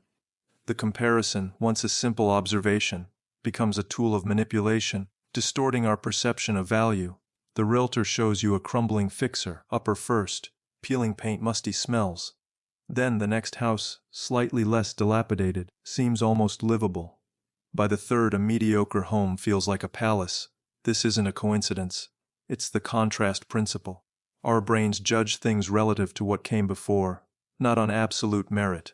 A salesperson might show you an expensive item first, making a moderately priced item seem like a bargain by comparison. Car dealerships often use this. They show you a fully loaded model with all the bells and whistles, and then a base model seems incredibly cheap, even if it's not. Real estate agents sometimes show clients a few undesirable properties before showing the actual property of interest. This makes the desired property seem much more appealing. People can seem more attractive after spending time with someone less attractive. After experiencing emotional turmoil, a stable, calm relationship can seem incredibly desirable, even if it lacks some excitement. A constant, low-level pain might seem less intense after experiencing a sharp, acute pain. This is used in some pain management techniques. We often compare ourselves to others. Seeing someone less fortunate can make us feel happier with our own situation, while seeing someone more successful can have the opposite effect. Social media heavily exploits this, often leading to feelings of inadequacy, manipulation and deception. Price anchoring.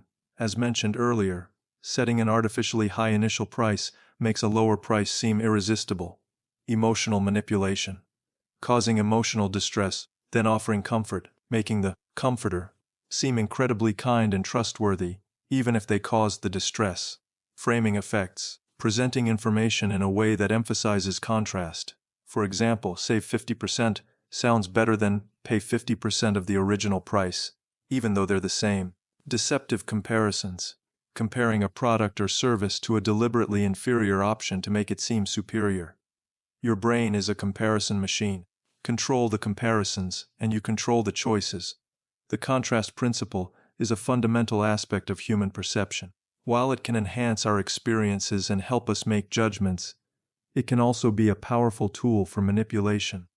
By understanding its mechanisms and developing critical thinking skills, we can navigate the world with greater clarity and protect ourselves from deceptive influence. They made you build it, so you loved it more than you should. The IKEA effect is a cognitive bias where individuals place a disproportionately high value on products they partially created. The psychological mechanism lies in our sense of ownership and accomplishment. By investing effort into something, we become emotionally attached to it. Consider the consumer who assembles furniture or crafts a project, or the employee who contributes to a company's success. The effort, once a simple task, becomes a source of pride, inflating our perception of worth. You curse at the wobbly bookshelf you spent hours assembling. The instructions were unclear. The screws don't align. Yet when guests visit, you proudly declare, "I built this." That's the IKEA effect. Our tendency to overvalue things we've put labor into, regardless of the actual outcome. Harvard researchers proved this by having people fold origami. When asked to pay for their own lopsided creations, they priced them 5x higher than neutral observers did. The more effort invested, the more we irrationally cherish the result. This is the IKEA effect, a cognitive bias, a silent trick of the brain, a deep-rooted flaw in how we assign value, named after the Swedish furniture company IKEA, famous for selling you not just products, but the experience of building them. This effect reveals something deeply human. We overvalue things we've invested effort into. Our brains are wired this way. The more labor we put into something, no matter how trivial or imperfect, the more we cherish it. It's not just about furniture or crafts. It's about relationships, careers, even belief systems. We love what we suffer for. Here's how it works. The act of building, assembling, or contributing creates psychological ownership. That sense of "this is mine."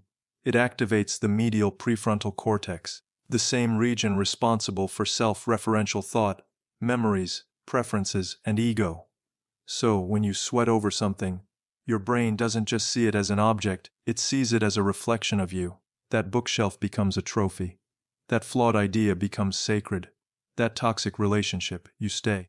Because you worked so hard to fix it. The IKEA effect doesn't care about logic. It only cares about effort. Just like a gambler doubling down after a loss.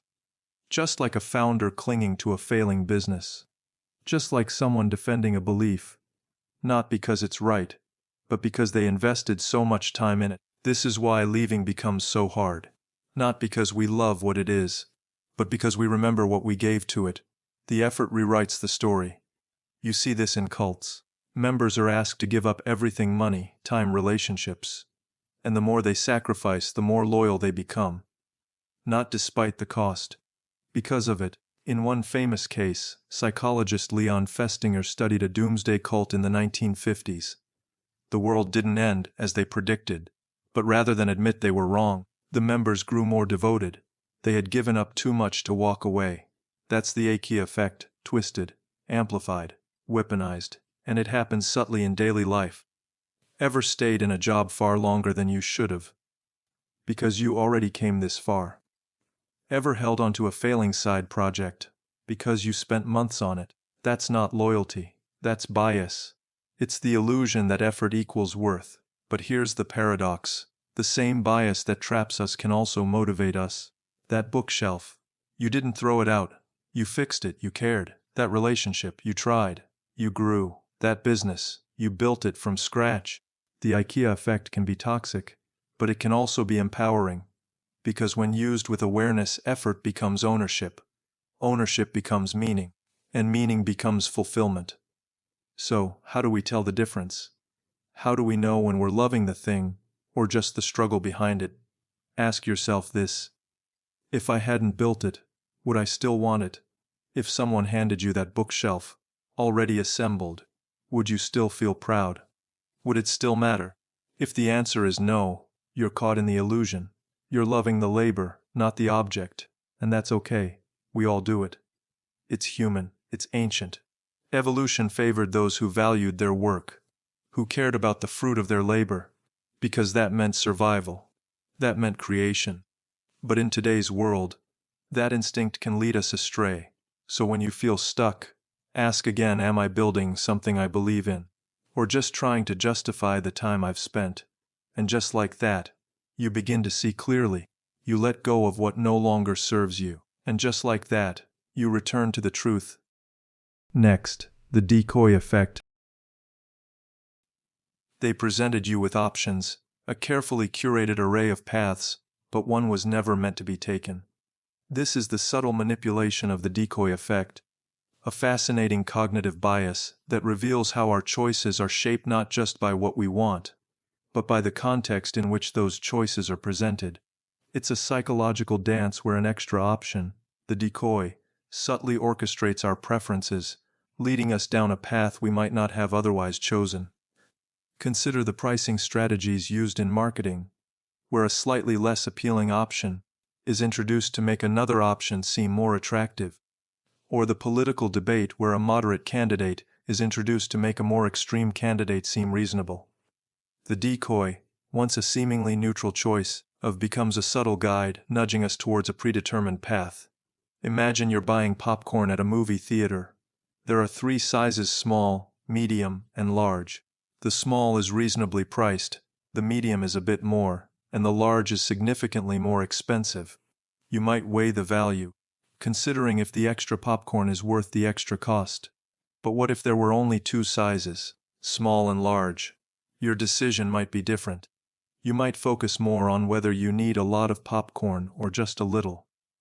This simple example hints at the power of the decoy effect. It's not about the inherent value of the options themselves, but how the presence of a third, often inferior, option alters our perception of the others. The psychological mechanisms. The decoy effect operates through a combination of cognitive biases and decision-making heuristics, asymmetric dominance. This is the core principle. The decoy is symmetrically dominated, meaning it's inferior to one option but not to the other. It's designed to make the target option look comparatively better. Attribute trade-offs. When making decisions, we often weigh different attributes. The decoy helps justify our choice by making one attribute seem more important. Justification. We seek reasons for our choices. The decoy provides an easy justification for choosing the target option. It's better than the decoy. Loss aversion. We tend to avoid losses more than we seek gains. The decoy can frame the target option as a gain compared to the decoy. Real-world examples and applications. The decoy effect is a pervasive force in our decision-making, influencing us in various domains. Pricing strategies. Restaurants often include an extremely expensive item on the menu, not expecting it to sell, but to make the other, high-profit items seem more reasonably priced. Subscription services offer tiers. A middle tier might be designed as the target, with a less attractive lower tier, and an overpriced upper tier acting as decoys. Product placement. Retail stores might place a less desirable product next to a product they want to sell, making the latter seem more appealing. Political campaigns. A less popular candidate might enter a race, not to win, but to draw votes away from one of the leading candidates, influencing the outcome. Dating and relationships. People might strategically present themselves alongside someone less attractive to appear more desirable. Career choices. A job offer might seem more attractive when compared to a significantly less appealing alternative. The neurological perspective. While the exact neural mechanisms are still being explored, research suggests that the decoy effect involves areas of the brain associated with value assessment. The prefrontal cortex is involved in evaluating the desirability of options. Decision-making. Striatum, which plays a role in reward and action selection. Emotional processing. The amygdala can influence our choices based on feelings and gut reactions. Manipulation and deception. The decoy effect, while a natural part of how we make decisions, can be intentionally used to manipulate steering consumer choices. Businesses use decoys to increase sales of specific products, often without consumers realizing their preferences are being subtly altered. Influencing political outcomes. Political strategists can use decoys to shift voter behavior, potentially distorting democratic processes. Exploiting vulnerability. In situations where individuals are stressed or lack information, they are more susceptible to the decoy effect. Defense strategies. Protecting yourself from the manipulative use of the decoy effect requires awareness and critical thinking. Identify the options. Carefully analyze all the available choices and their attributes. Evaluate independently. Try to assess the value of each option on its own merits, not just in comparison to others.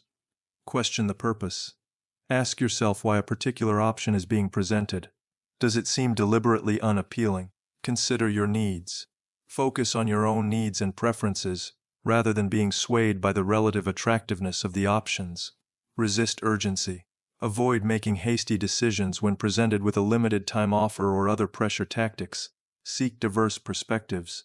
If possible, consult with others to gain an objective opinion on the choices. Trust your gut. If something feels manipulative, trust your intuition and proceed with caution. The decoy effect is a powerful illustration of the complexities of human decision-making. By understanding its mechanisms and developing critical thinking skills, we can navigate the world with greater clarity and make choices that truly reflect our own values and needs. The decoy doesn't just influence your choice, it designs the entire decision architecture. They gave you nothing, and you believed it was everything. The placebo effect is a psychological phenomenon where a person experiences a benefit after the administration of an inactive substance or treatment. The psychological mechanism lies in the power of belief and expectation. By believing that a treatment will work, we can trigger physiological changes in our bodies. Consider the medical studies where patients given sugar pills report improvements in their symptoms, or the religious rituals where individuals experience profound emotional and physical changes. The belief, once a simple thought, becomes a powerful force, shaping our reality. The doctor hands you a sugar pill. "This new drug has amazing results," she says. "Within days your pain lessens, blood tests confirm reduced inflammation." But the pill contained nothing medicinal. This is the placebo effect, where belief alone triggers real physiological changes, proving your mind isn't just in your body, it controls it. Harvard studies show placebos can be 55–60% as effective as real drugs for pain relief. MRI scans reveal they activate the same neural pathways as opioids. In Parkinson's patients, fake pills increase dopamine production. Your brain is the ultimate pharmacist. The prescription pad is just theater. The mechanisms of the placebo effect. The placebo effect operates through a fascinating interplay of psychological and neurological mechanisms. Expectation. Our anticipation of a treatment's effectiveness plays a crucial role. If we believe a pill will relieve pain, our brains may start releasing endorphins, the body's natural painkillers. Classical conditioning. Repeated pairings of a treatment, even an inert one with symptom relief, can lead to a conditioned response. The context of the treatment can become a conditioned stimulus, triggering a healing response. Cognitive dissonance. When we invest time, money, or effort in a treatment, we're motivated to believe it's working to reduce cognitive dissonance. This can lead to a biased perception of symptom improvement. Suggestion. The words and actions of healthcare providers can powerfully influence our expectations. Reassurance, empathy, and a confident demeanor can enhance the placebo effect. Neurochemical changes. Studies using neuroimaging techniques, like fMRI, have shown that placebos can trigger the release of endorphins, dopamines involved in reward and motivation, and other neurochemicals associated with pain relief, mood regulation, and immune function. Altered brain activity. Placebos can also alter activity in brain regions involved in pain processing, anxiety reduction, and motor control. The placebo effect isn't just in hospitals. It's all around us. A mother's kiss. When a child falls and scrapes their knee, a mother's kiss and comforting words can be a powerful placebo. A lucky charm. That lucky necklace or bracelet. It might not have magical powers, but the belief that it protects you can reduce anxiety. A coach's encouraging words can boost an athlete's performance, not just because of the advice, but because of the belief they instill. That the placebo effect is a powerful reminder that the mind and body are intricately connected. It challenges us to rethink the nature of healing and to acknowledge the profound influence of our beliefs and expectations. While ethical considerations are paramount, harnessing the mind's inherent capacity for healing holds immense potential for improving human well-being. The next one is loss aversion effect. They painted a future of what you could lose, and fear became your compass. Loss aversion is a cognitive bias where people feel the pain of loss more strongly than the pleasure of gain.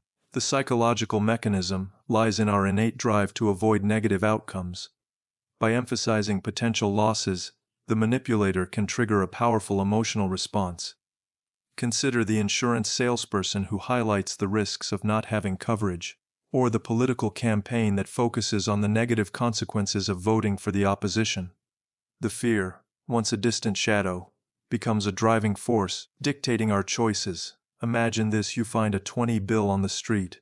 You feel pretty good, right? Now, imagine you lose a 20 bill. You probably feel worse about losing it than you felt good about finding it. This, in a nutshell, is loss aversion. It's a powerful psychological principle that shapes our decisions, our behaviors, and even our emotions. It's the idea that the pain of losing something is much stronger than the pleasure of gaining something of equal value. Loss aversion isn't just about money. It applies to all sorts of things we value: our possessions, our relationships, our time, our opportunities, and even our sense of self. It's a deep-seated human tendency that influences everything from our financial choices to our social interactions. The neurological perspective. Brain imaging studies have shown that losses and gains are processed differently in the brain. Losses tend to activate areas associated with negative emotions, like the amygdala, more strongly than gains activate areas associated with positive emotions. This neurological difference contributes to the intensity of our aversion to loss. The psychology behind it. To understand loss aversion, we need to delve a bit into how our brains work and how we perceive value. Emotional response. Our brains are wired to react strongly to threats. Losing something is perceived as a threat to our well-being. This triggers a stronger emotional response, like sadness, anger, anxiety, than the positive emotions associated with gaining something. Framing. The way information is presented or framed can significantly impact how we perceive potential gains and losses. For example, a doctor saying, "You have a 90% chance of survival," is perceived more positively than saying, "You have a 10% chance of dying," even though the information is the same. Cognitive biases. Loss aversion is closely related to other cognitive biases. Endowment effect. We tend to value things more simply because we own them. This makes us more resistant to giving them up. Status quo bias. We prefer things to stay the way they are. Change represents the risk of loss, so we often stick with the familiar, even if there might be better alternatives. Real-life examples. Loss aversion shows up in countless ways. Investing. Investors often hold on to losing stocks for too long, hoping they'll recover, because the pain of realizing the loss is too great. People may be more cautious about investing in the stock market in general, fearing the potential for losses more than they are enticed by potential gains. Sales and marketing. Limited time offers prey on our fear of missing out, a form of loss. Free trials. Companies give you something for free, and then you're reluctant to give it up, the potential loss of the service. Money back guarantees reduce the perceived risk of loss, making people more likely to buy. Relationships. People may stay in unhealthy relationships because the fear of being alone, a loss, outweighs the potential for happiness in a new relationship. We often grieve the end of a relationship more intensely than we celebrated its beginning. Decision-making. We might avoid making changes in our lives, even positive ones, because we focus on what we might lose as comfort, familiarity, rather than what we might gain. We may be reluctant to try new things because we fear failure, the loss of self-esteem. Loss aversion is a fundamental part of human psychology. It's a survival mechanism that has helped us avoid danger and protect our resources. However, in the modern world, it can sometimes lead to irrational decisions and prevent us from taking beneficial risks. By understanding loss aversion, we can make more informed choices, manage our emotions, and improve our overall well-being. They reached out, and in that moment, your defenses crumbled. The power of touch is a fundamental human need that can be used to influence and persuade others. The psychological mechanism lies in our innate connection to physical contact and the release of oxytocin, a hormone associated with bonding and trust. Consider the waiter who gently touches a customer's arm, leading to increased tips, or the politician who shakes hands and pats backs, creating a sense of connection. The touch, once a simple gesture, becomes a powerful tool, bypassing our rational defenses. You're browsing in a boutique when the sales associate leans in. "This cashmere sweater would look stunning on you," she says, her fingers brushing your arm as she holds up the fabric. Suddenly, you're reaching for your wallet. What just happened? The most underestimated weapon of influence isn't words or images, it's touch. That fleeting contact triggered a cascade of neurochemical reactions. Oxytocin surge, the trust hormone, floods your system within seconds of appropriate touch. Dopamine release. Your brain tags the interaction as rewarding. Cortisol drop, stress hormones decrease by 15%. Retail anthropologists have quantified this. The light touches increase purchase likelihood by 22%. The customers touched for 1.5 seconds spend 18% more. The even accidental touches boost compliance rates. The dark arts of tactile persuasion. Restaurant servers who touch guests get 36% larger tips. Car salespeople use strategic handshakes to lower buyer resistance. Casino dealers are trained in contact management to keep players gambling. 3 nerve types that betray you. CT afferents, special touch fibers wired directly to emotion centers. Pacinian corpuscles, pressure sensors that trigger comfort responses. Thermoreceptors, warm touches are perceived as more trustworthy. Defense protocols. The barrier method, keep a bag or coat between you and influencers. The 3-second rule, any intentional touch lasting longer is likely manipulative. The temperature trick, cold hands undermine touch persuasion. In 1980s Wall Street, bond traders developed the broker's handshake, a two-handed grip that added 0.8 seconds of contact time. This single tactic increased client retention by 27% before regulators banned it as tactile coercion. Touchscreen interfaces are designed to exploit this effect. Ever notice how apps want you to swipe instead of click? VR environments now incorporate haptic feedback to enhance persuasiveness. Political campaigns train staffers in constituent contact protocols. In our increasingly digital world, physical touch has become more powerful than ever precisely because it's so rare. The less we experience genuine human contact, the more susceptible we become to strategic touching. When you feel that unexpected brush of contact during a negotiation or sale, pause. Ask yourself, is this person crossing normal boundaries to influence me?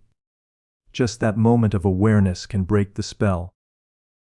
The most dangerous touches aren't the threatening ones. They're the ones that feel just friendly enough to lower your guard, yet calculated enough to steer your choices. In a world where influence has gone virtual, skin remains the final frontier of persuasion. They asked for a small favor, and then they asked for everything. The foot in the door phenomenon is a compliance technique where a person is more likely to agree to a larger request after first agreeing to a smaller one. The psychological mechanism lies in our desire for consistency. By agreeing to the initial request, we create a sense of commitment, making us more likely to comply with subsequent requests. Consider the salesperson who asks for a small donation before asking for a larger purchase, or the social manipulator who starts with seemingly harmless requests and gradually escalates to more demanding ones. The agreement, once a small concession, becomes a stepping stone, leading us down a path of compliance. You're at home, chilling on a lazy Sunday, when a stranger knocks on your door. They smile, clipboard in hand, and say, "Hi, we're asking neighbors to sign a petition to keep the local park clean. Would you mind signing?" You think, sure, why not? It's harmless. You scribble your name and forget about it.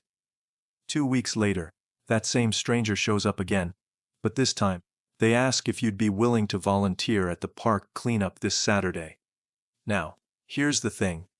You're way more likely to say yes the second time. Why? Because you already said yes the first time. Welcome to the foot in the door phenomenon. It's one of the oldest psychological tricks in the book, and it works shockingly well. The idea is simple. If someone gets you to agree to a small request, it makes you way more likely to agree to a bigger one later. It's like they're not kicking the door down. They're just gently sliding their foot in before you can close it. And once it's there, boom, you're hooked. Businesses know this. Marketers know this.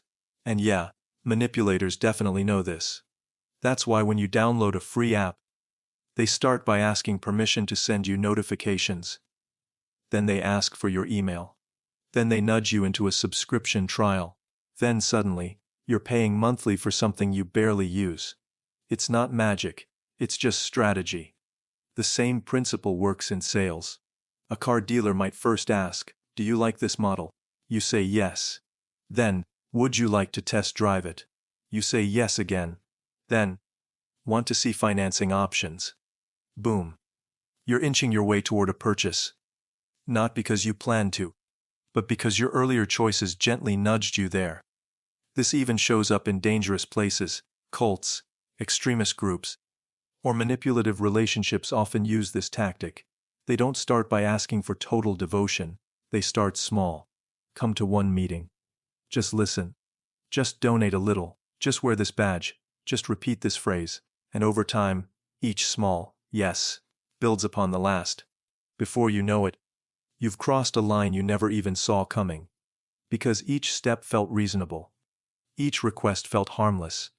Each moment felt like, well, you already said yes before, so why stop now? But remember, awareness is your superpower. Before you say yes to something, pause. Ask, where is this leading? Is this something I want?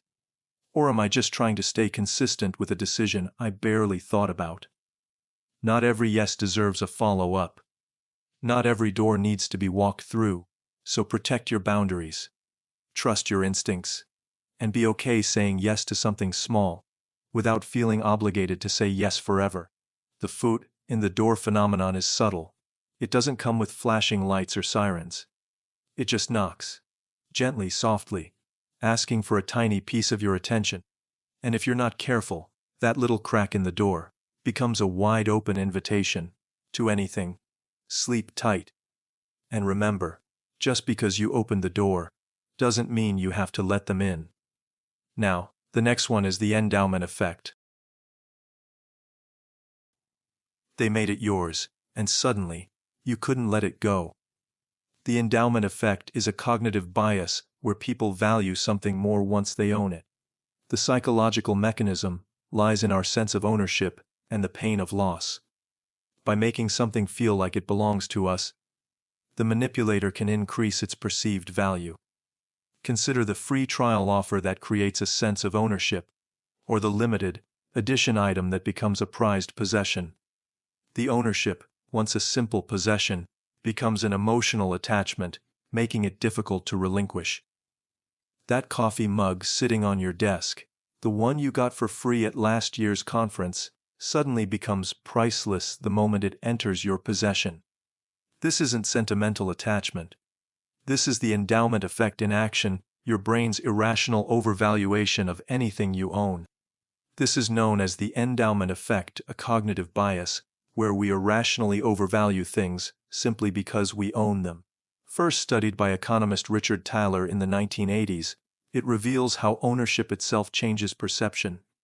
In a famous experiment at Cornell University, researchers gave students coffee mugs and later asked how much they'd be willing to sell them for. The results: sellers demanded nearly twice as much as buyers were willing to pay, simply because they already possessed the item. Neuroscientists believe this happens because of loss aversion, a principle in behavioral psychology where we fear losing something more than we desire gaining something new. The brain lights up in areas linked to pain and threat detection when we're faced with giving up something we own, making the loss feel disproportionately significant. This is deep-rooted stuff. It goes back to our evolutionary wiring. In ancient times, possessions weren't just objects, they were survival tools. Your spear. That's not just wood and stone, it's what kept you alive. Your food stash, your shelter. All extensions of you. Losing them meant danger. Death even. So over time, the brain evolved to cling to what it owns, to defend it, to cherish it, even if it's just a mug, or an old t-shirt, or a pair of shoes you never wear but still refuse to throw away. That's the endowment effect. And it doesn't stop with objects. It happens with ideas, too. You ever have an argument with someone, and even after they make a solid point, you still cling to your side? Why? Because it's your idea. You own it. And now, letting go would feel like losing part of yourself. This bias shapes politics, religion, even relationships. Once we own a belief, we defend it, even if it's wrong. Because the cost of letting go feels heavier than the truth. And here's the scary part: companies know this. Salespeople know this. Manipulators really know this. That's why free trials work so well. You sign up for a 30-day free membership. You get used to it, it feels like yours. Then the clock runs out and suddenly, you're willing to pay. Not because the service got better, but because losing it now feels like giving up something you already had. That's not logic. That's the endowment effect doing its thing. Think about your closet. You probably have clothes you haven't worn in years. But you still keep them. Why? Because once you own something, getting rid of it feels like loss. You think, maybe I'll wear it someday. Or it was expensive when I bought it. Or there's a memory tied to it. All of it irrational. But deeply human. Because the second something enters our orbit, we attach meaning. We assign value. We don't want to let go. And it shows up in love too. Sometimes, we stay in relationships that no longer serve us. Not because they're good, but because they're ours. We've invested time, energy, emotion. Walking away feels like losing something valuable, even if what we're holding on to is broken. It's the same logic that makes you cling to a chipped coffee mug, or a childhood toy, or a toxic belief system. Because somewhere along the way it became yours. So what do we do with this? First, awareness. Just knowing the endowment effect exists gives you power. When you catch yourself overvaluing something, ask, do I love this? Or do I just own it? Do I believe this because it's true? Or because I've believed it for a long time? That simple pause, that moment of honesty can change everything. Second, practice detachment. Try letting go of small things. That ugly shirt. That dusty book you'll never read. That old story you tell yourself about who you are. Each time you release something you've held onto for too long, you reclaim a bit of freedom. In the end, the endowment effect is a mirror. It shows us what we think we value, but also what we're afraid to lose. And sometimes, what we're afraid to lose was never worth keeping. So the next time you hesitate to let go of a thing, a thought, a belief, ask yourself one question. Do I value this because it's truly valuable? Or just because it's mine? Because ownership is powerful. But it isn't truth. And not everything we hold on to is worth holding forever. They sought to rewrite the very fabric of your being, to claim dominion over your thoughts, your feelings, your actions. Mind control, the ultimate manipulation, is the systematic attempt to erode an individual's autonomy and replace it with a controlled narrative. It is not a singular act, but a confluence of psychological techniques, a symphony of manipulation played upon the human mind. The architect of this control employs a calculated strategy, a tapestry woven from threads of isolation, fear, and dependence. They begin by fracturing the victim's sense of self, employing gaslighting to distort reality, love bombing to create emotional addiction, and playing on insecurities to undermine self-worth.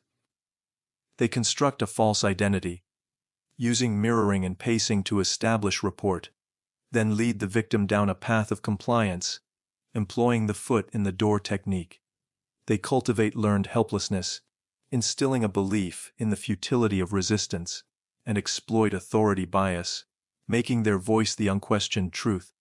They create illusions of choice, while subtly steering the outcome, and manufacture consent, shaping the victim's perception of reality. They manipulate memories, rewriting the past to control the present, and induce groupthink, silencing dissenting voices to maintain conformity. They employ subliminal messaging, whispers in the shadows of the mind, and reframing failure, turning setbacks into tools of control. They use the contrast principle, the halo effect, and the decoy effect to distort perception, and cultivate the IKEA effect and the endowment effect to create emotional attachments. They exploit loss aversion, the fear of what could be lost, and the power of touch, the vulnerability of human connection. They employ time constraints, forcing hasty decisions, and public shaming, turning the community into a weapon. They use triangulation, divide and conquer tactics, and scapegoating, turning allies into enemies, and the victim into a pariah. And at the heart of it all, they weave a web of emotional blackmail, holding feelings hostage, and hoovering, drawing the victim back into the cycle of abuse. This is mind control, the ultimate usurpation, the theft of self. The mind, once a sanctuary of autonomy, becomes a prison, its walls built from the very vulnerabilities that make us human. But even in the deepest darkness, a flicker of resistance remains, a whisper of self, waiting for the moment to break free. Ever heard of the Overton window? It's the range of ideas that society considers acceptable. You can make people believe almost anything. It's not mind control in the Zap sense. It's drift. Gradual shifts in what's okay. And once enough people believe it, you do too. Not because you thought it through, but because it feels normal now. That's not thinking. That's programming. The news doesn't tell you what to think. It tells you what to think about. It shapes your focus. It defines the important story. And if every screen says the same thing, your brain gets rewired. You don't question, you react. That's the trick. Mind control isn't about forcing belief. It's about limiting your options until only one belief remains. But it's not just politics or propaganda. It's your apps, your devices, your dopamine loops, notifications, likes, endless scroll. These aren't glitches, they're features, engineered to addict, designed to shape behavior. You open your phone to text a friend. An hour later, you're arguing with strangers, watching dog videos, and buying stuff you never needed. That's not a coincidence, that's control. It matters more than we realize. The words we use shape how we think. Change the language, and you change the thought. It's not spying, it's surveillance. It's not job cuts, it's right-sizing. It's not killing, it's neutralizing a threat. That's not semantics, that's reframing reality. And when you hear it enough, you stop noticing. You stop resisting. You just absorb. But here's the twist. The most effective mind control doesn't come from others. It comes from you. Your beliefs, your habits, your inner dialogue, all the scripts running on repeat, installed by parents, teachers, media, society. You were taught what to fear, what to want, what to call success, what to believe is possible. You were shaped long before you ever had a chance to decide. And now, you're living inside that programming. So what can you do? How do you break the spell? It starts with a question: whose voice is in your head? Is it yours? Or is it an echo? You can't fight what you can't see. So the first step is awareness, not paranoia, not panic. Just pause. Ask, why do I believe this? Who benefits from me thinking this way? What am I not being shown? Because once you ask the question, you're no longer asleep. You're no longer on autopilot. True freedom isn't doing what you want. It's knowing why you want it. It's questioning the patterns, the media you consume, the beliefs you hold sacred, the emotions that get triggered on cue. Freedom isn't external. It's internal clarity, and no one can give that to you. You have to build it, one honest question at a time. Mind control doesn't look like a prison. It looks like comfort, convenience, consensus. It looks like the world as it is. But here's your way out: think slowly. Because the fast mind reacts, but the slow mind reflects. And when you reflect, you remembered you still have a choice. Even if the whole world is trying to take it from you. But now, you are aware. Now, you see the strings being pulled. And that awareness, that is your first step to taking back your mind. Now you've seen what's hidden beneath the surface. Not fiction, not theory, just the mechanics of the mind laid bare. If you felt something shift tonight, if even one idea made you pause, then this wasn't entertainment. This was a beginning. Subscribe to Midnight Paradox. Not for algorithms, but for the part of you that refuses to stay asleep. And before you go, tell me in the comments, which country are you watching from? I want to know where minds like yours are waking up.